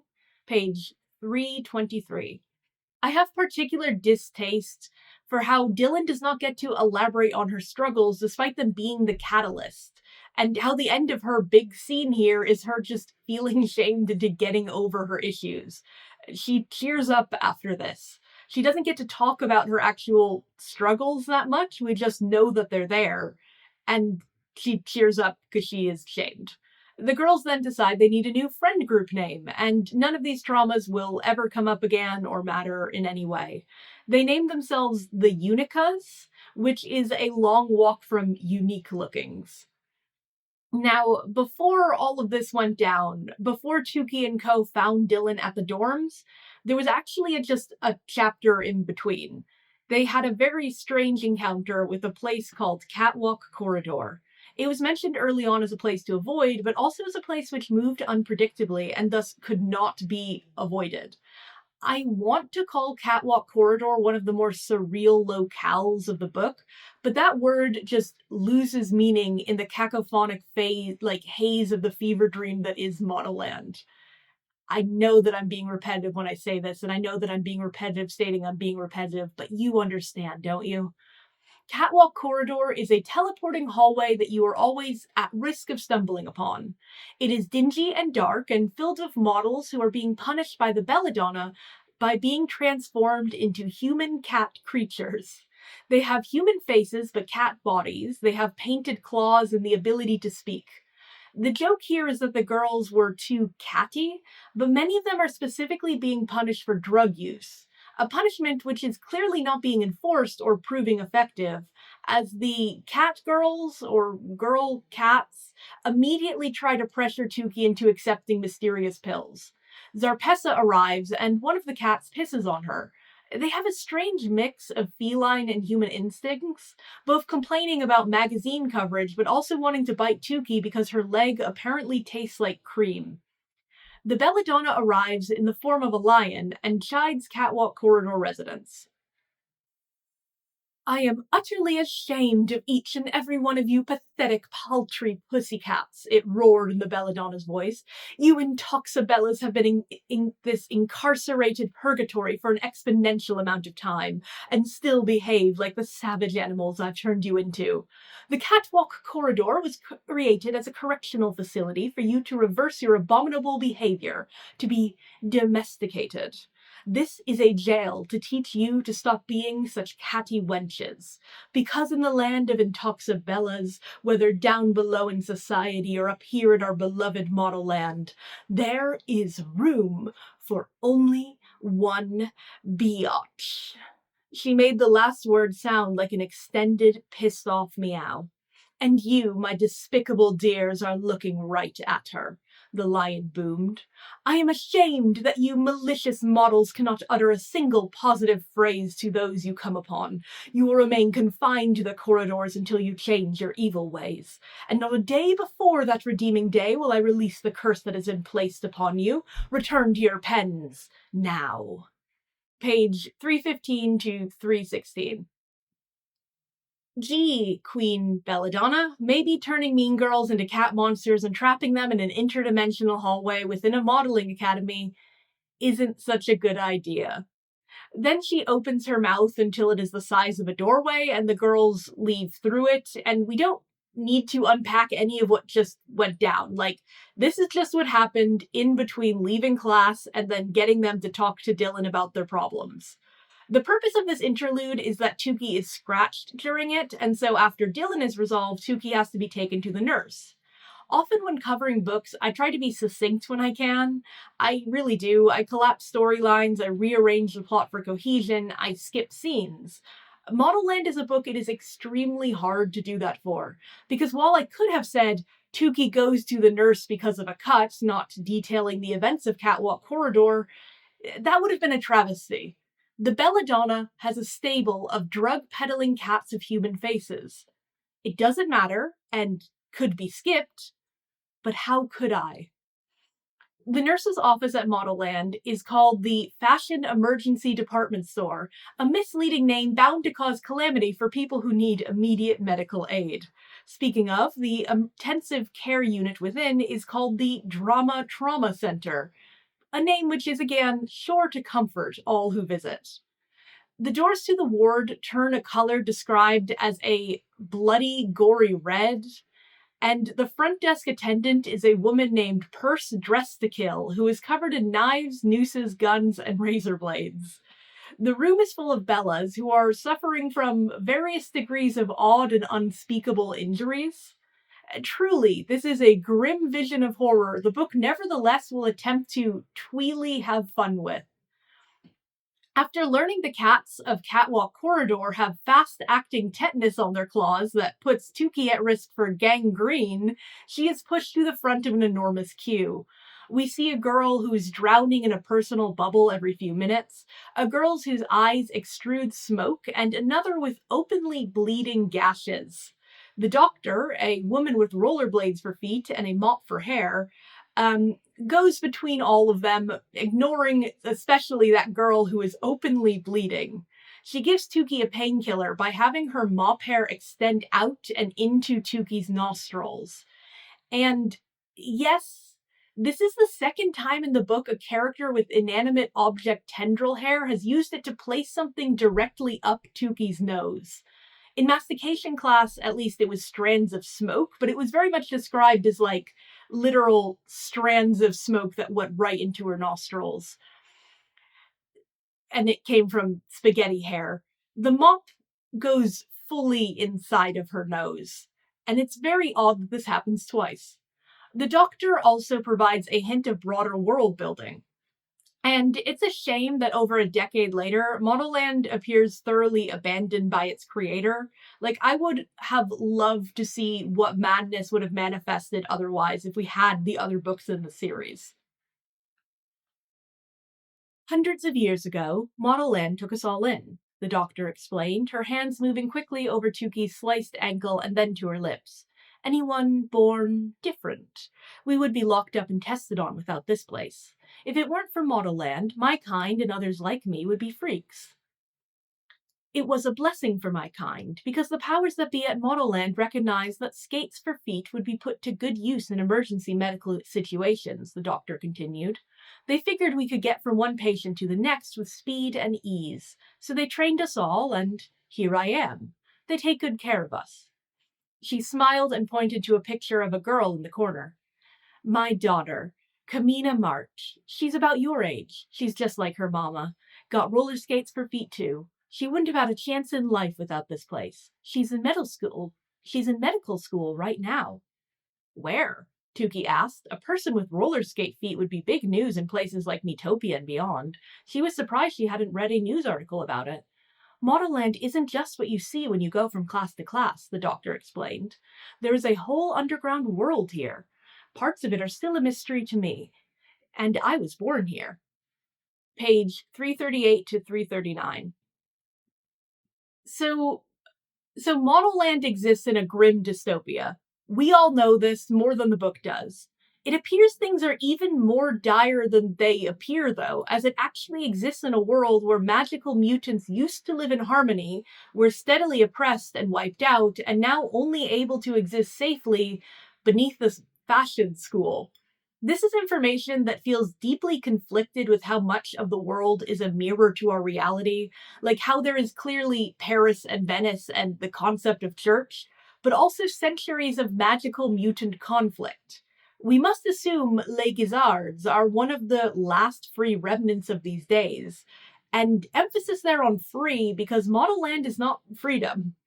Despite mutants being odd to the girls, they are readily accepted as staff and faculty, just as superpowers and logic-defying classrooms are. Yet, as Tuki puts it, it would be big news if one simply existed on the outside. Modelland does not seek integration for the inhuman, nor does it care to educate its students about the truth. Instead, rollerbladed people make up the medical staff, and the doctor's daughter is set to follow the one career her species has. The usefulness of her kind is given importance over some innate right to exist. Modelland is sheltering these people, but firstly, it is exploiting them.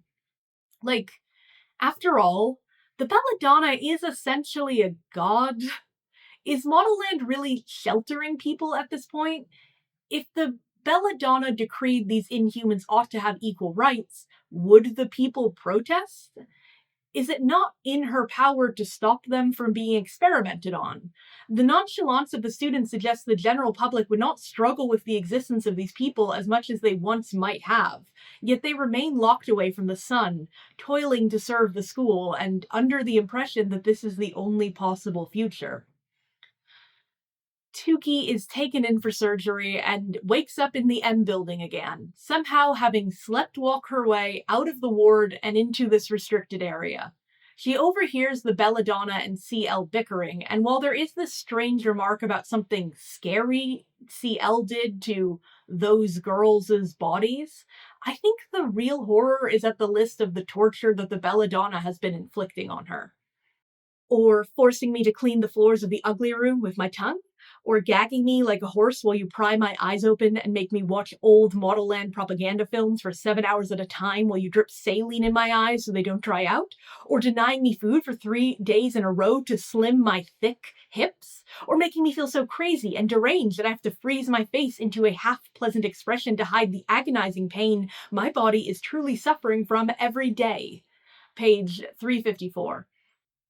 So the Belladonna is never treated as a heroic figure, really, but it is remarkable how the characters continue to react to her and how the book continues to sort of frame her.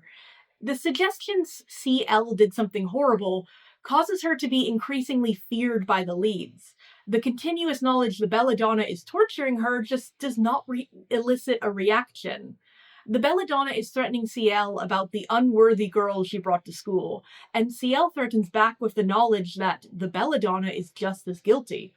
It turns out that the admissions list to Modelland is actually predetermined every year rather than based on the day of discovery, and CL discovered that the Belladonna tampered with it. A girl who was meant to be admitted was scratched out, and Tuki was written in instead. This isn't a bad twist, like, it had hints and setup, and honestly, by the time it is revealed, so much other nonsense had occurred that I wouldn't blame you for forgetting those clues. Like, CL has only ever paid close attention to Tuki's friends. When they were being admitted through the Mosaic Gate, Tuki was allowed through while her friends needed intervention. Like, Tuki is actually legitimately meant to be here, though only because of a different kind of subterfuge. Tuki runs back to the dorm to tell her friends what she heard. She has immediately misunderstood the conversation, though, and explains that she is 100% certain that CL is planning to experiment and sacrifice them. They decide they have to escape and assign each other team roles. Tuki is the reluctant leader, of course, before concluding they have no idea where to begin. And then the book skips weeks ahead. You might note that I am rehashing a point that has come up many times, which is the girls fear they're going to be experimented on and sacrificed. This has been a plot point since the moment they arrived at Modelland. It's something they have brought up and discussed and feared, and it's now introduced once more as almost new information, even though it's a confirmation of something they've already been fearing the entire time. It's just this very odd feeling like the book is bringing a new twist. Oh my god, we're going to get sacrificed, when the entire book that's been like one of the only repeated plot points. So we go weeks ahead after they decide they have to escape.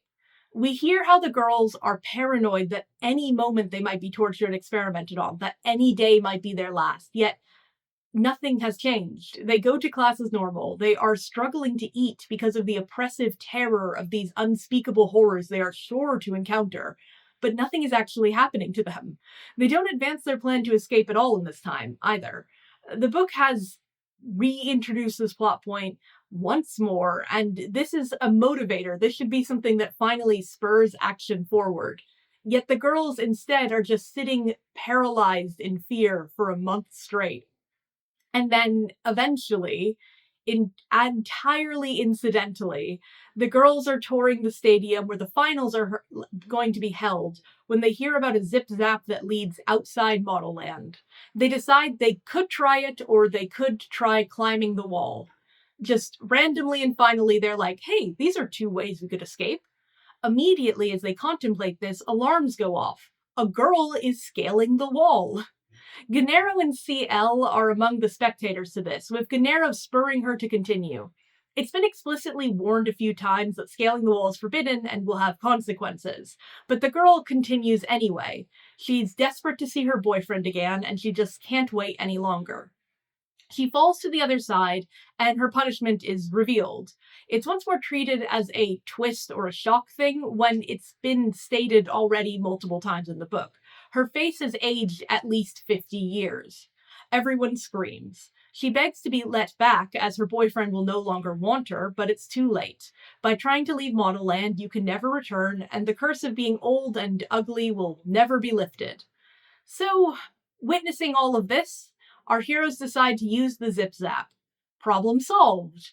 Except it will take them several more weeks until the very end of the school year to actually do so. The next day, the Belladonna calls the students together for a meeting about what happened to the wall-climbing girl.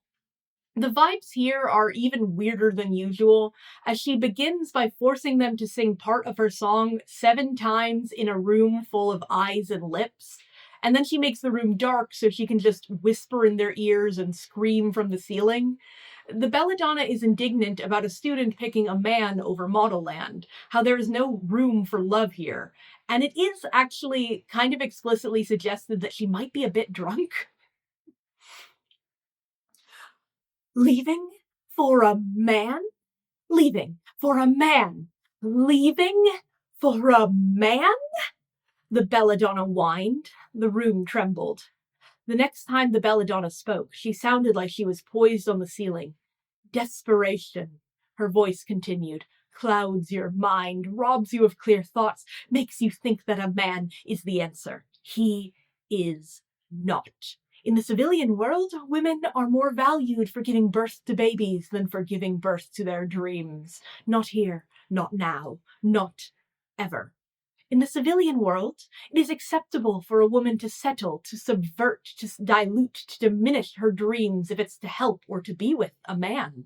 That's somehow noble. Not here, not now, not ever. Page 388. Modelland sits ever oddly still when it comes to gender. The Belladonna will turn out to be projecting here, as she is someone who was burned by her love for a man outside Modelland. Still, the issue highlighted isn't really one about choosing a man over a career, it's about the rules of Modelland itself. You aren't allowed to date a civilian man while at Modelland or as an intoxibella. Breaking this leads to various forms of punishment. If the wall-climbing girl had been given detention instead of being permanently disfigured and expelled, perhaps she'd decide not to prioritize her boyfriend in the future. If she was allowed to graduate and keep her boyfriend, perhaps she could simply have both. It isn't a matter of impossibility so much as legality. Yet, as much as this is true, the book is still just full of women choosing men to disastrous consequences. I mean, on the pilgrimage, there was that woman who hated her cheating husband's girlfriend enough to die on a mountain about it. It isn't the man's fault, but the woman's. An obsession and irrationality that is treated as simply a facet of women that is awakened by men. The Belladonna bemoans how women choose men over careers, how they're expected and praised for doing so. And the issue here is that of society, which the Belladonna feels uniquely situated to influence. But the blame is just placed once more on women. More days pass with nothing advancing but the girl's certainty that any second now they are going to be sacrificed. In between the fever pitch panic, life continues blandly. Bravo and Tuki have continued to bump into each other and flirt. He was at the doctor's office. She drooled on his hand. He's been leaving gifts of whipped cream at her dorm.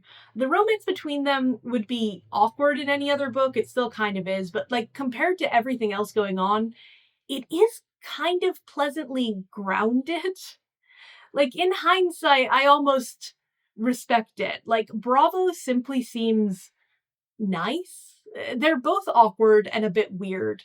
And the dynamic of extremely attractive male model x plain average girl is a YA staple that I've read dozens of times. But for once, the girl is legitimately awkward, a weird outsider, and the guy actually sees and likes her for that. You know, as much as there's all of those, like, I read so much Perrault books back in the day, still sometimes do for reviews, and that would always be about this exact kind of trope, except the girl would still wind up being actually beautiful, actually incredible, actually really talented. Tuki's just kind of a weird, awkward loser, and Bravo actually likes that about her. So Bravo takes Tuki out one day, and he delivers his backstory. This is a large, long, and irrelevant chunk of text, which is nevertheless quite captivating, as all Modelland asides are. Bravo tells the story of a boy named Deco, who is obviously him. When he was a child, he was a budding architect, but he was only valued for his beauty. When he was 8, the conductor of an orchestra stopped him in the street and asked his parents for the rights to compose an entire symphony dedicated to his face. Both characters interrupt the story to confirm this is extremely strange behavior, and I'd like to join in and confirm it. That's weird. As a teen, Deco was incredible at architecture, but no one took him seriously because of his attractiveness. One day, 2 architects he was a fan of trekked up Modelland Mountain. They, of course, perished, and the news speculated about how weird it was for men to catch the Pilgrim's Plague. Like, dying on a mountain is a crazed woman's game. Deco, though, knew better and knew that it was about the incredible architecture that was rumored to exist at Modelland. Inspired by their deaths, Deco agreed to go to Testosterone just so that he would have a chance of seeing Modelland. It's not clear why he changed his name to Bravo. Like, would Testosterone have rejected him if his name hinted at his true passion? He and Tuki grow closer after this moving story and discuss Tuki and him kissing for the first time and if he's going to be her boyfriend. They plan for the kiss to happen at the secret zip-zap that leads out of Modelland, which is exactly what the girls have been looking for to escape.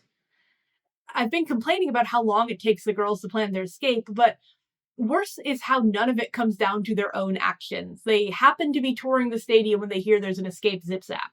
Several weeks later, Bravo mentions he knows where it is exactly. The girls do nothing to escape their supposedly deadly situation, but wait. Suddenly, CL arrives in a fit of madness because it's been far too long since we've had body horror. CL raised her arms in the air and fabric covered in fire shot from her fingertips. Everyone screamed. CL advanced towards Tuki and Bravo, her shape shifting and twisting with the power of chameleon. Her face morphed from a mixture of ganeros and applauses to a gory combination of chase and zarpessas. It shifted to a mishmash of Dylan, Piper, Shiraz's, and Tuki's faces, her skin melting, her tendons popping, her eyes blazing bloody red. Steam puffed from her nostrils. She bared sharpened teeth and extended her hand toward them, her razor blade claws extended. Page 414. He's immediately stopped by the mannequin Persimmon and taken away, so don't worry about it. The escape plan is finally decided to occur during Man Attack. This competitive sport which is held between Modelland and Testosterone. It was mentioned briefly at the beginning of the book, and it's gonna be a lot. Man Attack is strange, but I've also heard that is recognizably America's Next Top Model aspect of the book. Like, it does feel like reality TV. It's all of this very, exaggerated props and arbitrary rules. Three sets of competitors enter the arena and compete over 4 rounds. Tuki has been paired against Bravo for maximum drama. They're made to dress in skimpy underwear and stand on a balancing board in the middle of the arena. The first round is the touch. This is the Vegas one, where the competitors run at full speed at each other and touch. Then comes wardrobe. They're given a theme, and outfit pieces fly across the stage as they rush to grab them and get dressed. Next is makeup. It arrives in a kind of bath bomb form that explodes if you hold it for too long. Finally, there's a photo finish. The platform begins to move erratically, and after a countdown, a photo is taken. Whoever is the focal point and looks best earns the most points. Tuki is going last, and the rules are explained to her in detail by Bravo. Tuki spends the entire time trying to talk to Bravo about her plan to escape, and he keeps interrupting her to expand on the rules. This goes on for several pages, where Bravo appears to earnestly love Man Attack so much, he is incapable of noticing his girlfriend is visibly distressed and getting more so every single second. When Tuki finally explains that she is escaping Modelland through the very zip-zap Bravo planned to kiss her at, he's shocked and offended. She says that she can't explain why she's leaving, which is silly, and Bravo grows upset. He tells Tuki that he's never actually liked her, and instead was only interested in her as part of a bet with his friends. She used him to learn about the zip-zap, but he was only using her for a joke. They do get out in Man Attack, and at the end, Bravo confesses that he was lying about the bet. He's just upset that she's leaving and won't tell him why. Bravo sabotages the game so Tuki wins, but just because, Tuki also discovers a hidden smize and gets to win extra points. Then a blackout occurs, which is the cue for the girls to escape, and that happens pretty much the moment she wins. But before we get there, I do want to have a quick aside I'd like to call Things Which Should Never Be Said About Teenagers. It's a monologue by Gennaro Nars, who is the commentator for Man Attack. All you pure and prude Bellas, it's time to lose it. Your Man Attack virginity, I mean. Report to the Orb Arena at once. And don't forget to bring protection. Elbows and knee pads, that is. I'm sure everyone's hormones are raging more than mine. But if you want, you can stay half nude. Fun for the crowd, oh yes indeed, but point seductions for the players. Bravo, you can steal my family jewels any day. So those are from pages 427, 431, 432, and 442. Gennaro, you can't be talking like this. With the blackout, the girls escape Modelland with ease and wind up in Lidordo. It's the city from the beginning of the book in Metopia. Immediately, they spot CL and her flesh fabric pouch in the air above. Somehow, she realized what was going on and is chasing them down. As they flee through the city streets, they encounter Lizzy. Do you remember her? Tuki's mentally ill, homeless BFF. She explains that she's been waiting every day for Tuki to return and isn't mad that Tuki was chosen to go to Modelland and accidentally left Lizzy behind. Tuki affirms her plans to escape with Lizzy somewhere they can live together in peace. But CL appears in the sky, just terrifying her. Tuki runs after Lizzy, losing her friends in the process in addition to Lizzy, but then her friends catch up to her in a city bus. Now, the bus driver is Labrian, like Shiraz, and like her, he speaks in broken English because that is somehow funny to the author. The bus careens around corners as CL multiplies and hunts them down. It's a very poorly drawn action scene where no one has a clear goal or destination, and the city is just eerily absent of other people or vehicles. The bus rounds one corner, and Lizzy is standing in the middle of the road, leading to this. Ahead of them stood Lizzy, frozen, staring at the oncoming bus. "Don't run!" Tuki screamed at her through the glass. "Lizzy, stay right there!" Lizzy blinked, then stared at something at the ground. It glinted in the moonlight. She bent down to pick it up. Tuki stared at the shiny, sharp metal object in Lizzy's hand. Lizzy then raised it and brought it down hard on her inner wrist. No! Tuki wailed. The bus sped fast through the alley. A lone shopkeeper locked up his store, then headed into the alleyway right in front of the bus. The driver slammed on the brakes, and the bus lurched to the left. Everyone screamed and shot forward. Tuki's head hit the windshield, and she immediately felt a jab of white-hot pain. And then everything went black. Page 459. This is the last we will see of Lizzy. She's standing in an alleyway, about to cut her wrists, when a shopkeeper walks into the same alleyway, causing the bus to brake hard, but turn left, and then crash. And then everyone wakes up near the crashed bus, with the driver nowhere to be seen, and the plot is moved forward by CL. It's genuinely hard to parse what is going on, so I guess it's a good thing it doesn't matter. Lizzy is mentioned once or twice after this point, but it is definitely one of the strangest and funniest things you can do with a character is to bring her back and then just... I mean, I just read you what happened to her. She just is never seen again. They don't, insist on finding her after this point to check in on her. Don't worry about it. We'll never know her fate. So Tuki wakes up by the base of the obscure obelisks. And, you remember the obscure obelisks, right? I warned you to remember them. They're finally going to be explained. CL is kneeling in front of them, wailing and whipping herself bloody. She keeps repeating that she's sorry, and we finally get an explanation for her behavior. She had 3 best friends who did not get into Modelland. One was voluptuous, one was albino, and one was short and freckled. She visited them all the time and talked about how stupid it was that they couldn't be accepted into Modelland because they were beautiful to her. Eventually, they caught the Pilgrim's Plague and set out to reach Modelland. They all died along the way. CL went mad, dug up their bodies, and planned to parade them through the city to show how Modelland's beauty standards were unfair. But Gennaro was on to her, and she quickly built the obscure obelisks to bury them in. This is why one of the obelisks is wide, one of the obelisks is pale, and one of them is spotted. So, CL has been hating herself for getting her friends killed. The Belladonna is angry that she went crazy and stopped behaving. CL didn't actually do anything that heinous, though digging up corpses is a bit weird. She just had a mentally ill episode. The girls question if CL was going to experiment on them like they feared, and she is calmly confused by the notion. She explains that the girls were her experiment, in that she wanted to prove that atypical beauty belonged at Modelland. Tuki was meant to be selected, but when CL saw her, she felt inspired to find girls who look like her dead friends and sneak them in. Things just de-escalate quickly. CL is mentally ill, but not a danger to them. Modelland doesn't want to sacrifice them, and everything's fine. CL asks the girls to return to Modelland to continue her mission, and she spouts some more vague messaging. You haven't had it easy this year, and you probably won't have it easy your whole life. I know you girls have struggled to follow your baggage, but hell, we all do. You're not wrong if you don't think you belong here, because, yeah, you don't look anything like those girls at Modelland.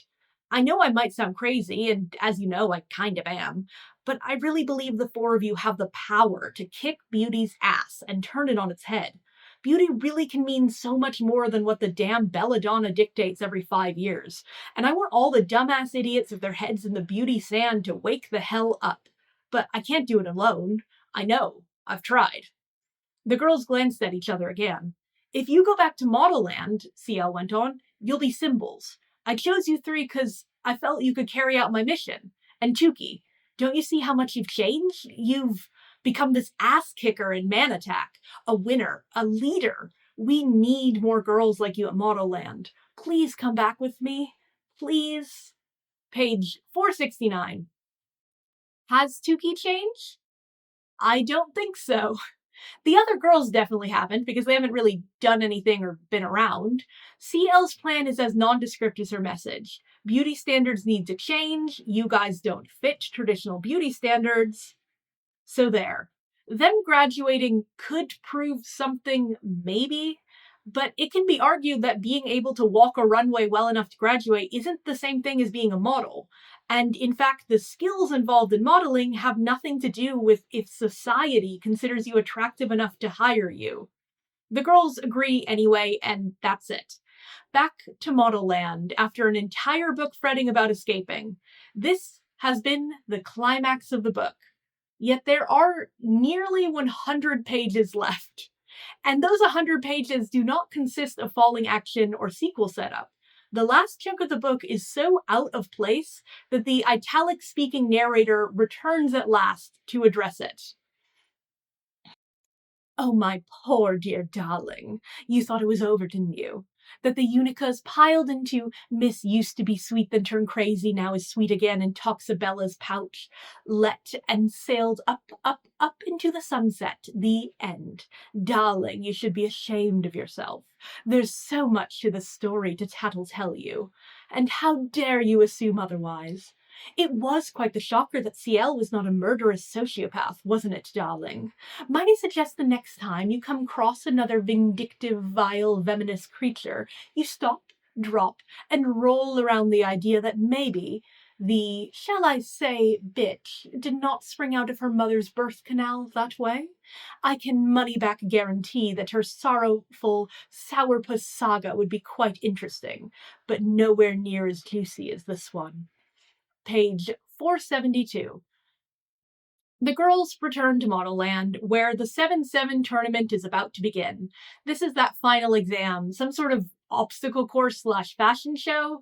It's going to be completely irrelevant to what the remaining plot will cover. We do learn, though, that there will be 43,347 people in attendance, though, which is a slightly unfathomable number of attendees coming to the campus of a school which has less than 300 students. As the girls change clothes and get ready to attend the tournament, they're interrupted by a monstrous figure climbing over the Modelland wall. Everyone shrieked and jumped away. 5 angry fingers twitched as though stricken with palsy. When its second hand appeared, the girls grabbed one another. The hand's flesh was filthy and bloodied. Each fingernail was long, comma-shaped, and obsidian black. They looked like the talons of a prehistoric flesh-eating bird. The top of a muddy head appeared next, followed by 2 bulbous, demonic, cruddy eyes. Page 479. This creature seems to be a Le Guisard, and if you recall, we last left the pilgrimage with the implication that everyone but Hunchy had died and that he was on his way. You may also recall my enjoyment of that plot being utterly abandoned because this is a fake-out, and the creature is actually Creamy. So that's why Hunchy existed, I suppose? We will never receive an answer on what happened to Hunchy, however, or how Creamy survived. Miracle lived too, by the way, which is a shame, because killing the main character's younger sister off-page would have been one of the funniest decisions in literature. Tuki faints, and Creamy shouts at her to get up and take them to the Belladonna immediately. There is no pause to explain or understand anything going on, and Creamy displays no affection or interest in her daughter. She finds the first giant Belladonna statue she can, and shouts at it to stop ignoring her. Just straight to business, this madwoman and actual serial killer. I do admire that. The Belladonna inhabits the statue in order to perform a mocking song. Silly moppet, foolish wench, creature of abominable stench, you cross this mine gold path today, so welcome to your dear doomsday. The punishment deserved you will 485. Yet, when Creamy continues to demand that they have a serious talk, the Belladonna, in the midst of the opening of the 7-7 tournament, sighs and tells them which zip-zap to use. They go to the ooh-ah, making it once more probably one of the only locations we visit more than once in the book. Waiting for them there is a statue of the Belladonna, which the real Belladonna bursts out of. She is just even more radiant and beautiful than any of her statues and is wearing a shape-shifting dress. She and Creamy face off, throwing insults and taking a long time to get to the point. Creamy insists Miracle ought to have been chosen for Modelland instead of Tuki, and the Belladonna admits that Tuki being here is part of some revenge. Creamy then threatens to tell everyone the truth if Belladonna doesn't officially fix things. Wanting to know the shared history between them, Tuki gets them to follow her to the room with the flashback females in it. Through some chaos, only Tuki, Creamy, the Belladonna, and CL are in the room when the flashbacks begin. And this is the rest of the book. Like, really. It's a series of flashbacks with occasional pauses for commentary, a history of events between the main character's mother and the principal of her school, two villainous side characters who are now the main characters. Tuki's friends do not appear for the rest of the book, and while they were present for the last few scenes, it could be argued that their relevance ended somewhere around the time Shiraz obtained a bus.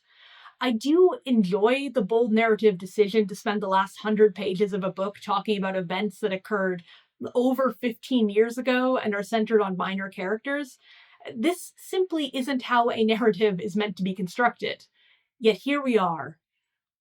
We start with a younger Belladonna, who is named LaDonna. She is the daughter of the Queen Belladonna, and attending Modelland as a student. She's best friends with an extremely talented girl named Percy and a young Creamy, whose real name is revealed to be Cremalata Defecakes. Tucalata de la Creme really is reasonable in comparison.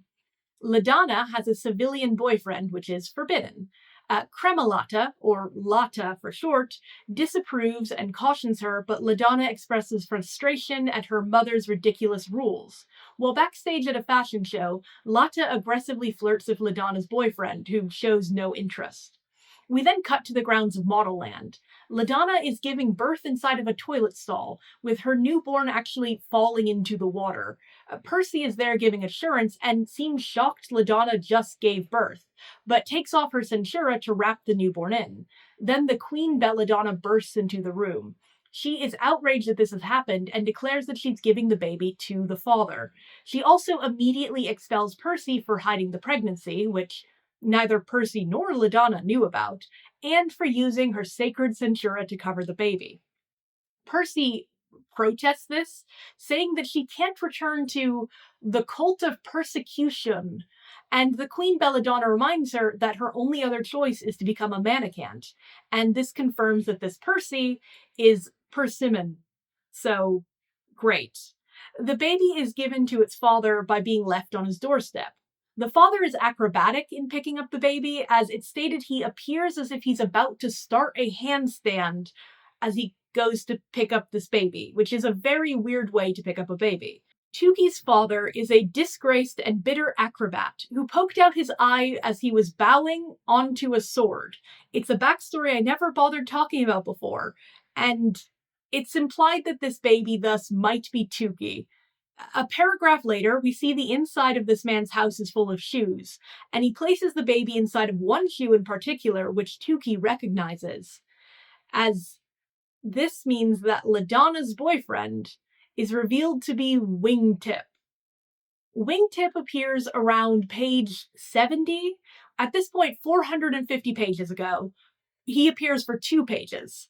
He is a homeless man that Tuki sees in the city and briefly talks to.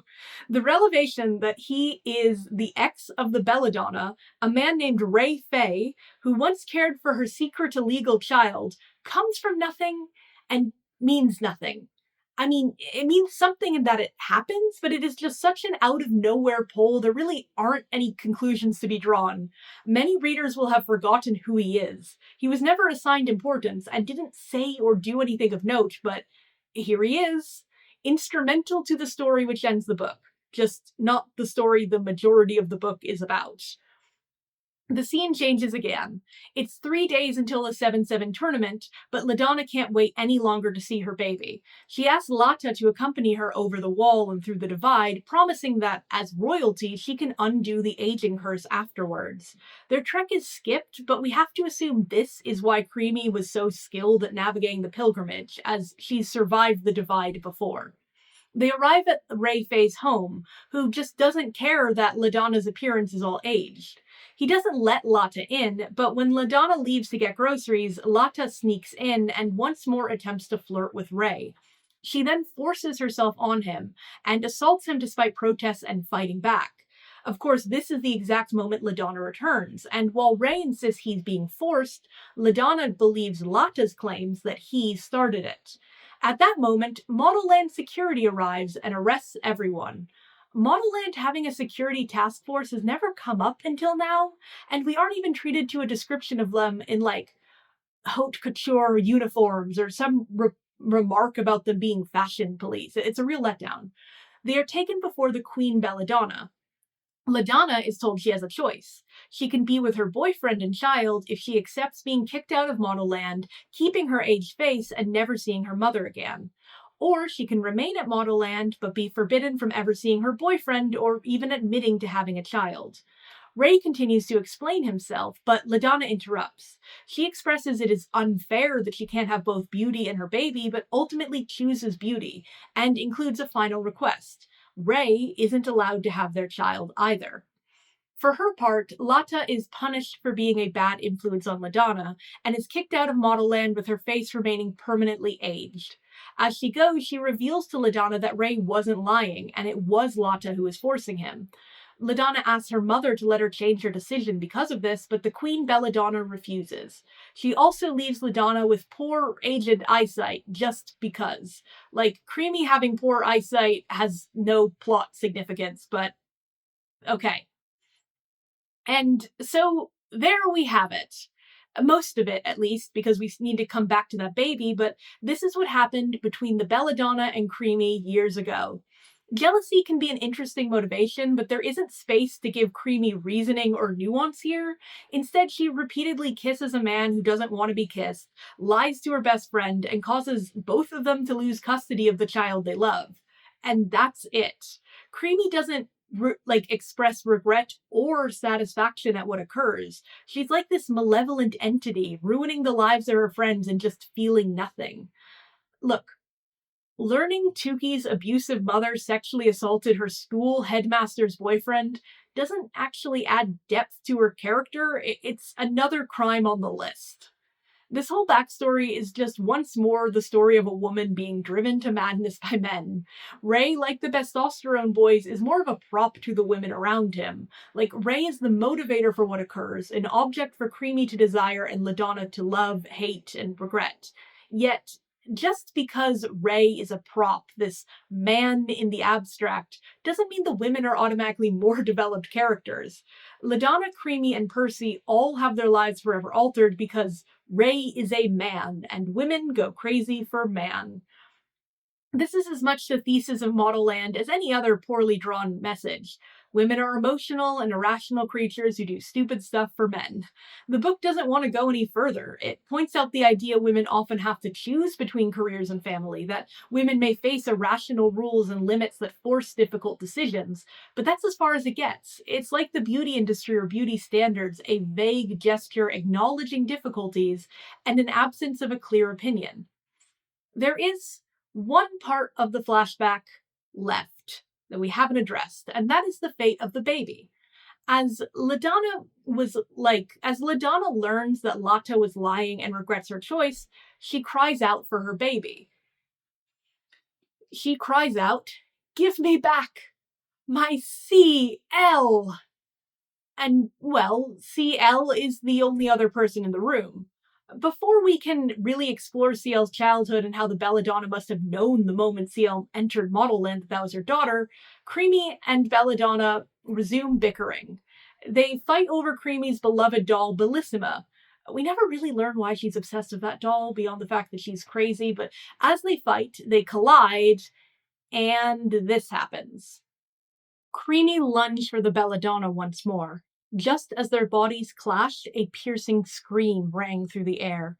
Bellissima flew across the room. Droplets of something landed on Tuki's cheek. Then, dead silence. Creamy and the Belladonna huddled together for a moment, as though locked in an intimate embrace. But then Tuki saw a sharp, shiny metal object piercing her mother's gut and protruding clear through her back. The two women were skewered together with a spike from the Belladonna's dress. "Back together again," Persimmon muttered from the sidelines, rubbing the lump on her head. Tuki wiped the moisture that had splashed her face, then looked at her hand. It was smeared with red. Blood. Creamy! She shouted. Blood gushed from Creamy's wound. The Belladonna's olive complexion had gone pale from shock. Creamy writhed desperately to free herself from the Belladonna spike. Once she did, she spun around and staggered a few steps forward. Her eyes rolled back. Reddish froth spilled from her mouth. Blood trickled out of her nose. After a moment, she crumpled to the ground in a heap. "Oh my God! Mommy!" Tuki tore across the floor, slid on the spilled blood, and then dropped to her knees. "Oh, Mommy!" she whispered, cradling the woman's head in her hand. Creamy's eyes fluttered open and locked with her daughter's. "What did you just call me?" "Mom, I mean, Creamy," Tuki corrected herself. Creamy nodded faintly, her face now ashen. Blood pulsed from her abdomen in time with the beat of her heart. Tuki could see her slipping away with each passing second. Creamy stared woozily at her daughter, and then muttered, "Tuki," followed by something barely audible. What was that, Creamy?" Tuki asked gently, bringing her ear close to her mother's lips. All the negativity she'd felt about her mother was instantly replaced by a fervent, protective love. Creamy may not have been the best mom in the world, but she was all Tuki had. If these were Creamy's last moments, Tuki wanted to be there for her. She wanted Creamy to know she loved her. Creamy swallowed, as if mustering up her strength to utter her last words. Then, through cracked lips, she spoke.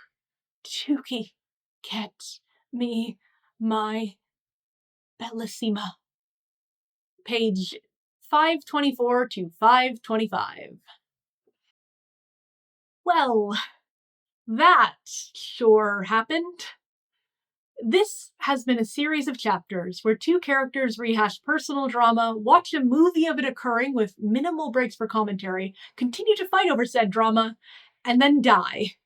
It's notable that the flashback room just doesn't actually add anything to these events. Neither of them learn something that they didn't know. It's just easier to write than having a conversation. Gennaro bursts in. The Belladonna says she didn't mean to impale Creamy, but Persimmon lies and says that she did, and Tuki refuses to help.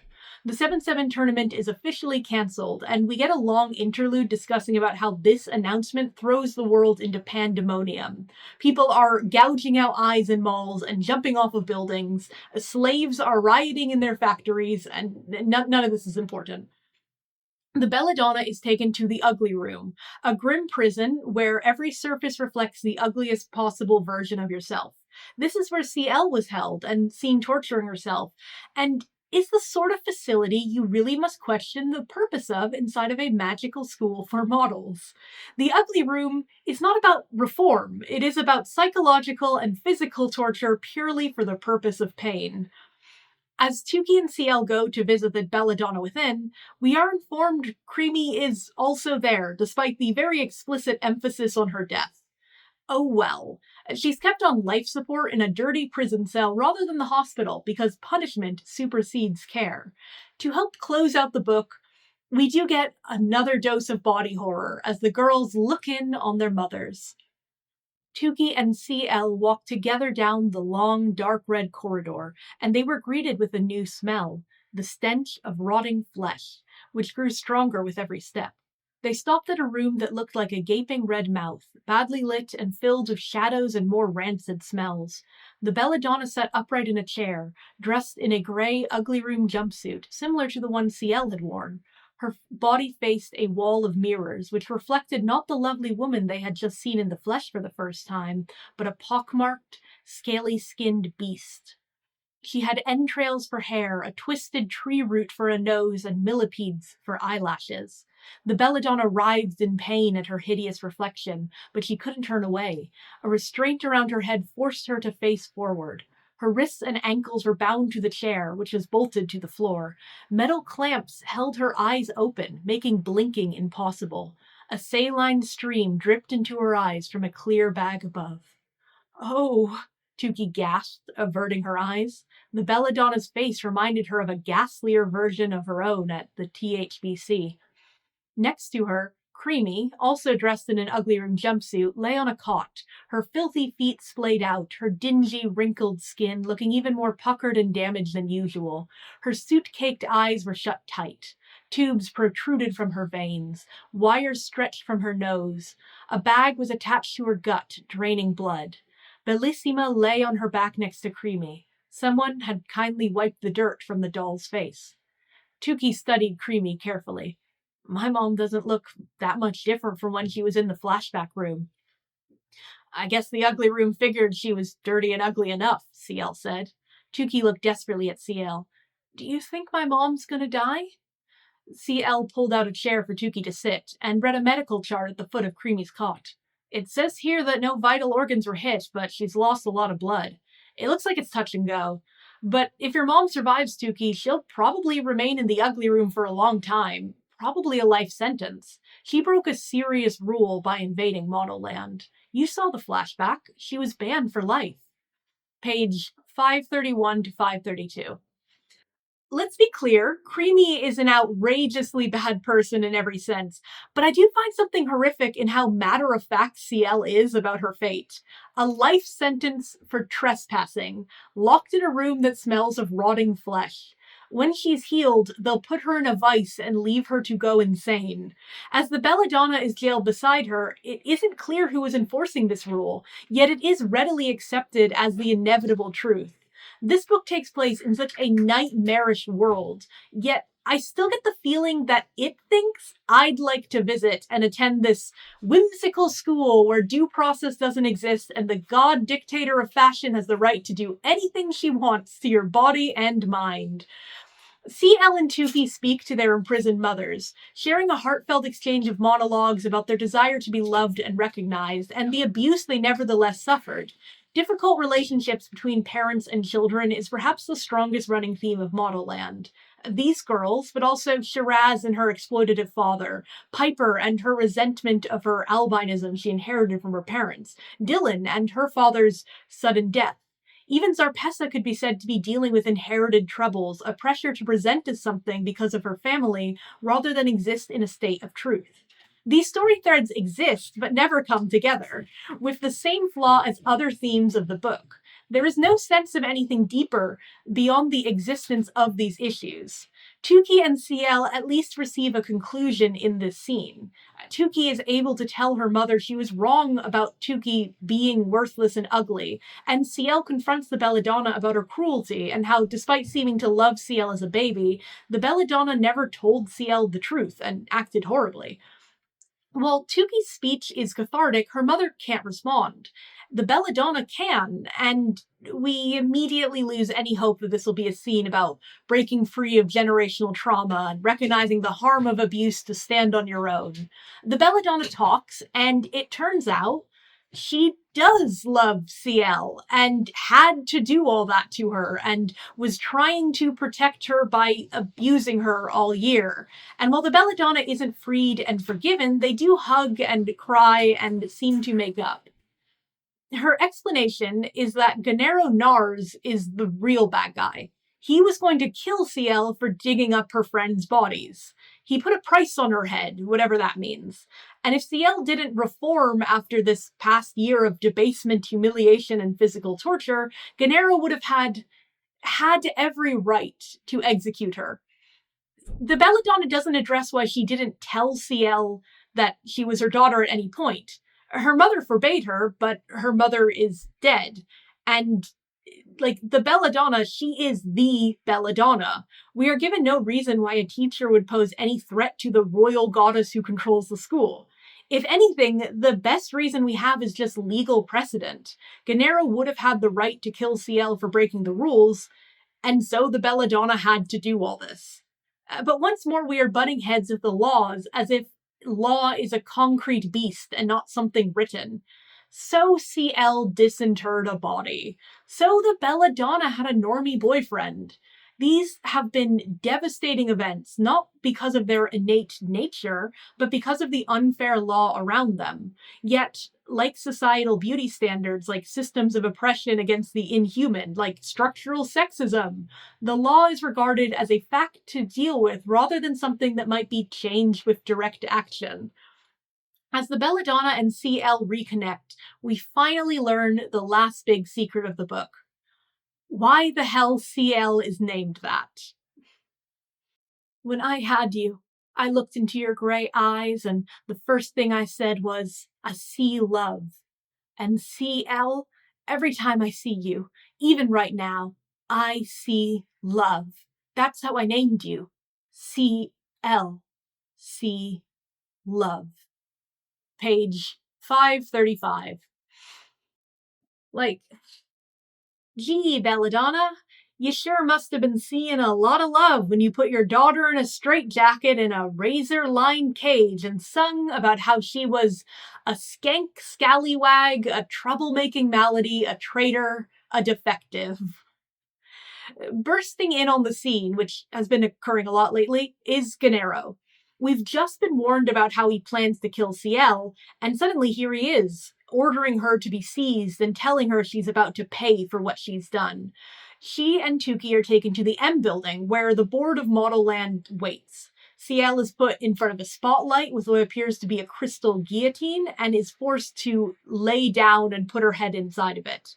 There's this sense of anxiety from those gathered, and Gennaro's forceful manner suggests they really are about to kill CL. Of course, this is not what happens, and it's just one of those fake outs where the actions of everyone involved until the reveal make no sense in hindsight. When the guillotine falls on CL's neck, a red liquid appears before the blade hits, transforms into fabric, and a crown appears on her head. Being the daughter of the indisposed Belladonna, CL is the new queen, and this is how they test it, I suppose? I mean, it's certainly apparently how they crown it. As the new Belladonna, CL makes Gennaro kiss Tuki's feet, and that's it. Here's the actual falling action of the book. Bravo returns with his friends, reiterating that he was lying about his interest in Tuki being a bet. They kiss, it's uncomfortably drawn out, it's such a long scene, and then we get a sort of epilogue where CL and Tuki talk about how second year is somehow going to be harder than the first, and they go off flying. CL suddenly feels the urge to teleport somewhere unknown, and they do so. The end. What is Modelland? I don't know. It is one of the most memorable books I've ever read. Every page and scene felt burned into my memory because it just kept being new. Wrong in its newness, all of these recognizable tropes and story beats twisted into strange shapes and blossoming into directions they were never meant to grow. You can see how the story of an ugly girl at modeling school would go. You could see how there might be magic and whimsy and outcasts and the love interest. They'd all come together and learn something. And all of that is there in Modelland. And all of that is off in how it exists in Modelland. A type of art that I love is that of outsider art. Honestly, my favorite art museum is that of the American Visionary Art Museum in Baltimore, which I've been to a few times, and it's dedicated to this category. Outsider art, it's a broad and loose category, one that carries certain connotations, not all of them innately positive. Outsider art is art by those self-taught and untrained, those who exist often outside the world of traditional art. Depending on how thin you slice the meaning of outsider art, it could be anyone who doesn't have an art degree. And at that level, the term loses all meaning. I'm an outsider artist, you're an outsider artist. Like, how do we cut it? Yet, as judgmental and uncertain as outsider art can be as a term, it still has a certain value for describing works like Modelland. Another term for it is raw art, which, again, I think is still applicable. It's art by someone who does not know the conventions of her medium. Art which is created without knowledge of what others would call standard. As much as creators frequently ignore the rules of their medium, they tend to be aware of them. Subversion becomes a conscious process, and weirdness can be tamed by intention. Modelland feels like a book by someone who does not really read books. And I mean that as an explanation more than as an insult. I do not think Tyra Banks is an avid reader, especially of fiction, especially of YA fantasy fiction. I do not believe that she really wrote fiction until the moment she began Modelland. And I do not think for a moment any of the things I've mentioned crossed her mind as some sort of prerequisite. There are tropes here, a concept of what might be a normal piece of art, but they are just less than half formed. These ghosts of what ought to be, accidentally infused by the conceptual concept of what a book ought to be. And speaking of, there is an alleged ghostwriter, but once more, I doubt his creative involvement. No ghostwriter is proposing invisible dorm beds and synchronized periods. I remain firm in guessing that this ghostwriter, his contribution would be to churn chaos into an approximation of order, not come up with these ideas. Modelland is a book that I heard about a lot before reading, including multiple episodes of a podcast that were unpacking it in depth. And when I see other people talk about and react to Modelland, it's regarded as nonsensical, bizarre, abominably bad. It's been called, drivel, impossible to read, confusing. I have seen just this genuine, passionate dislike and hatred by most who encounter it. Yet, Modelland is, beautiful to me. I will include my caveats up front. If the last over 30,000 words, over 3 hours, haven't made it clear. Modelland is not a good book. Modelland, it fails at everything it tries, and it barely tries. And there is sexism and misogyny and racism, and there's generally a lot of spitefulness and so many other things wrong with it. But yet, and Modelland is creative like nothing else. At every step that could be easy, it makes things hard. It is overstuffed with new ideas and strange twists. The tonal dissonance is a fever dream. The pace is relentless, yet going nowhere. It is a constant joke that is incredibly earnest, because only the author understands what the punchline is meant to be. This is a piece of art that can only be born from the mind of someone who doesn't know what the hell they're doing, but goddammit, they sure are doing it.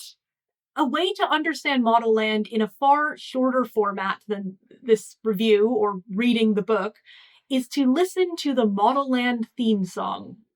It is 1 minute and 24 seconds long and was posted by Tyra Banks before the book was released. It was brought to my attention pretty much the moment I began reading the book, but it took me until I was just writing this section at the very end that I steeled myself to listen to it. And I think it was about 3 seconds in that I had to pause my listening, look at my flatmate, and remark that it was far wilder than anything I could have imagined. And at that point, I'd been through Modelland. I'd thought about Modelland. It's been months of Modelland.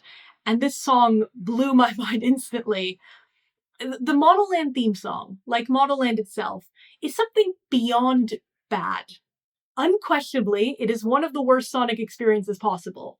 Objectively, barely resembling music, yet artistically, okay, it's bad, but rarely before has that word felt so brief a description, so unfitting of the nuance that such badness deserves.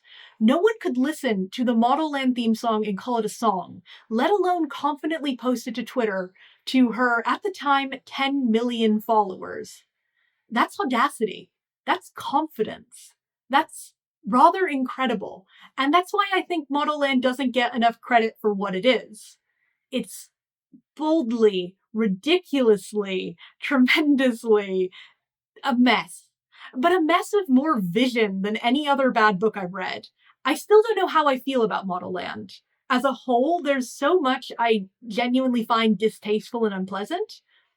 As a whole, there's so much I remain obsessed with. It's art. It's something special. It sucks. It objectively sucks. And it subjectively rules. And I've never felt so much and so little at the same time.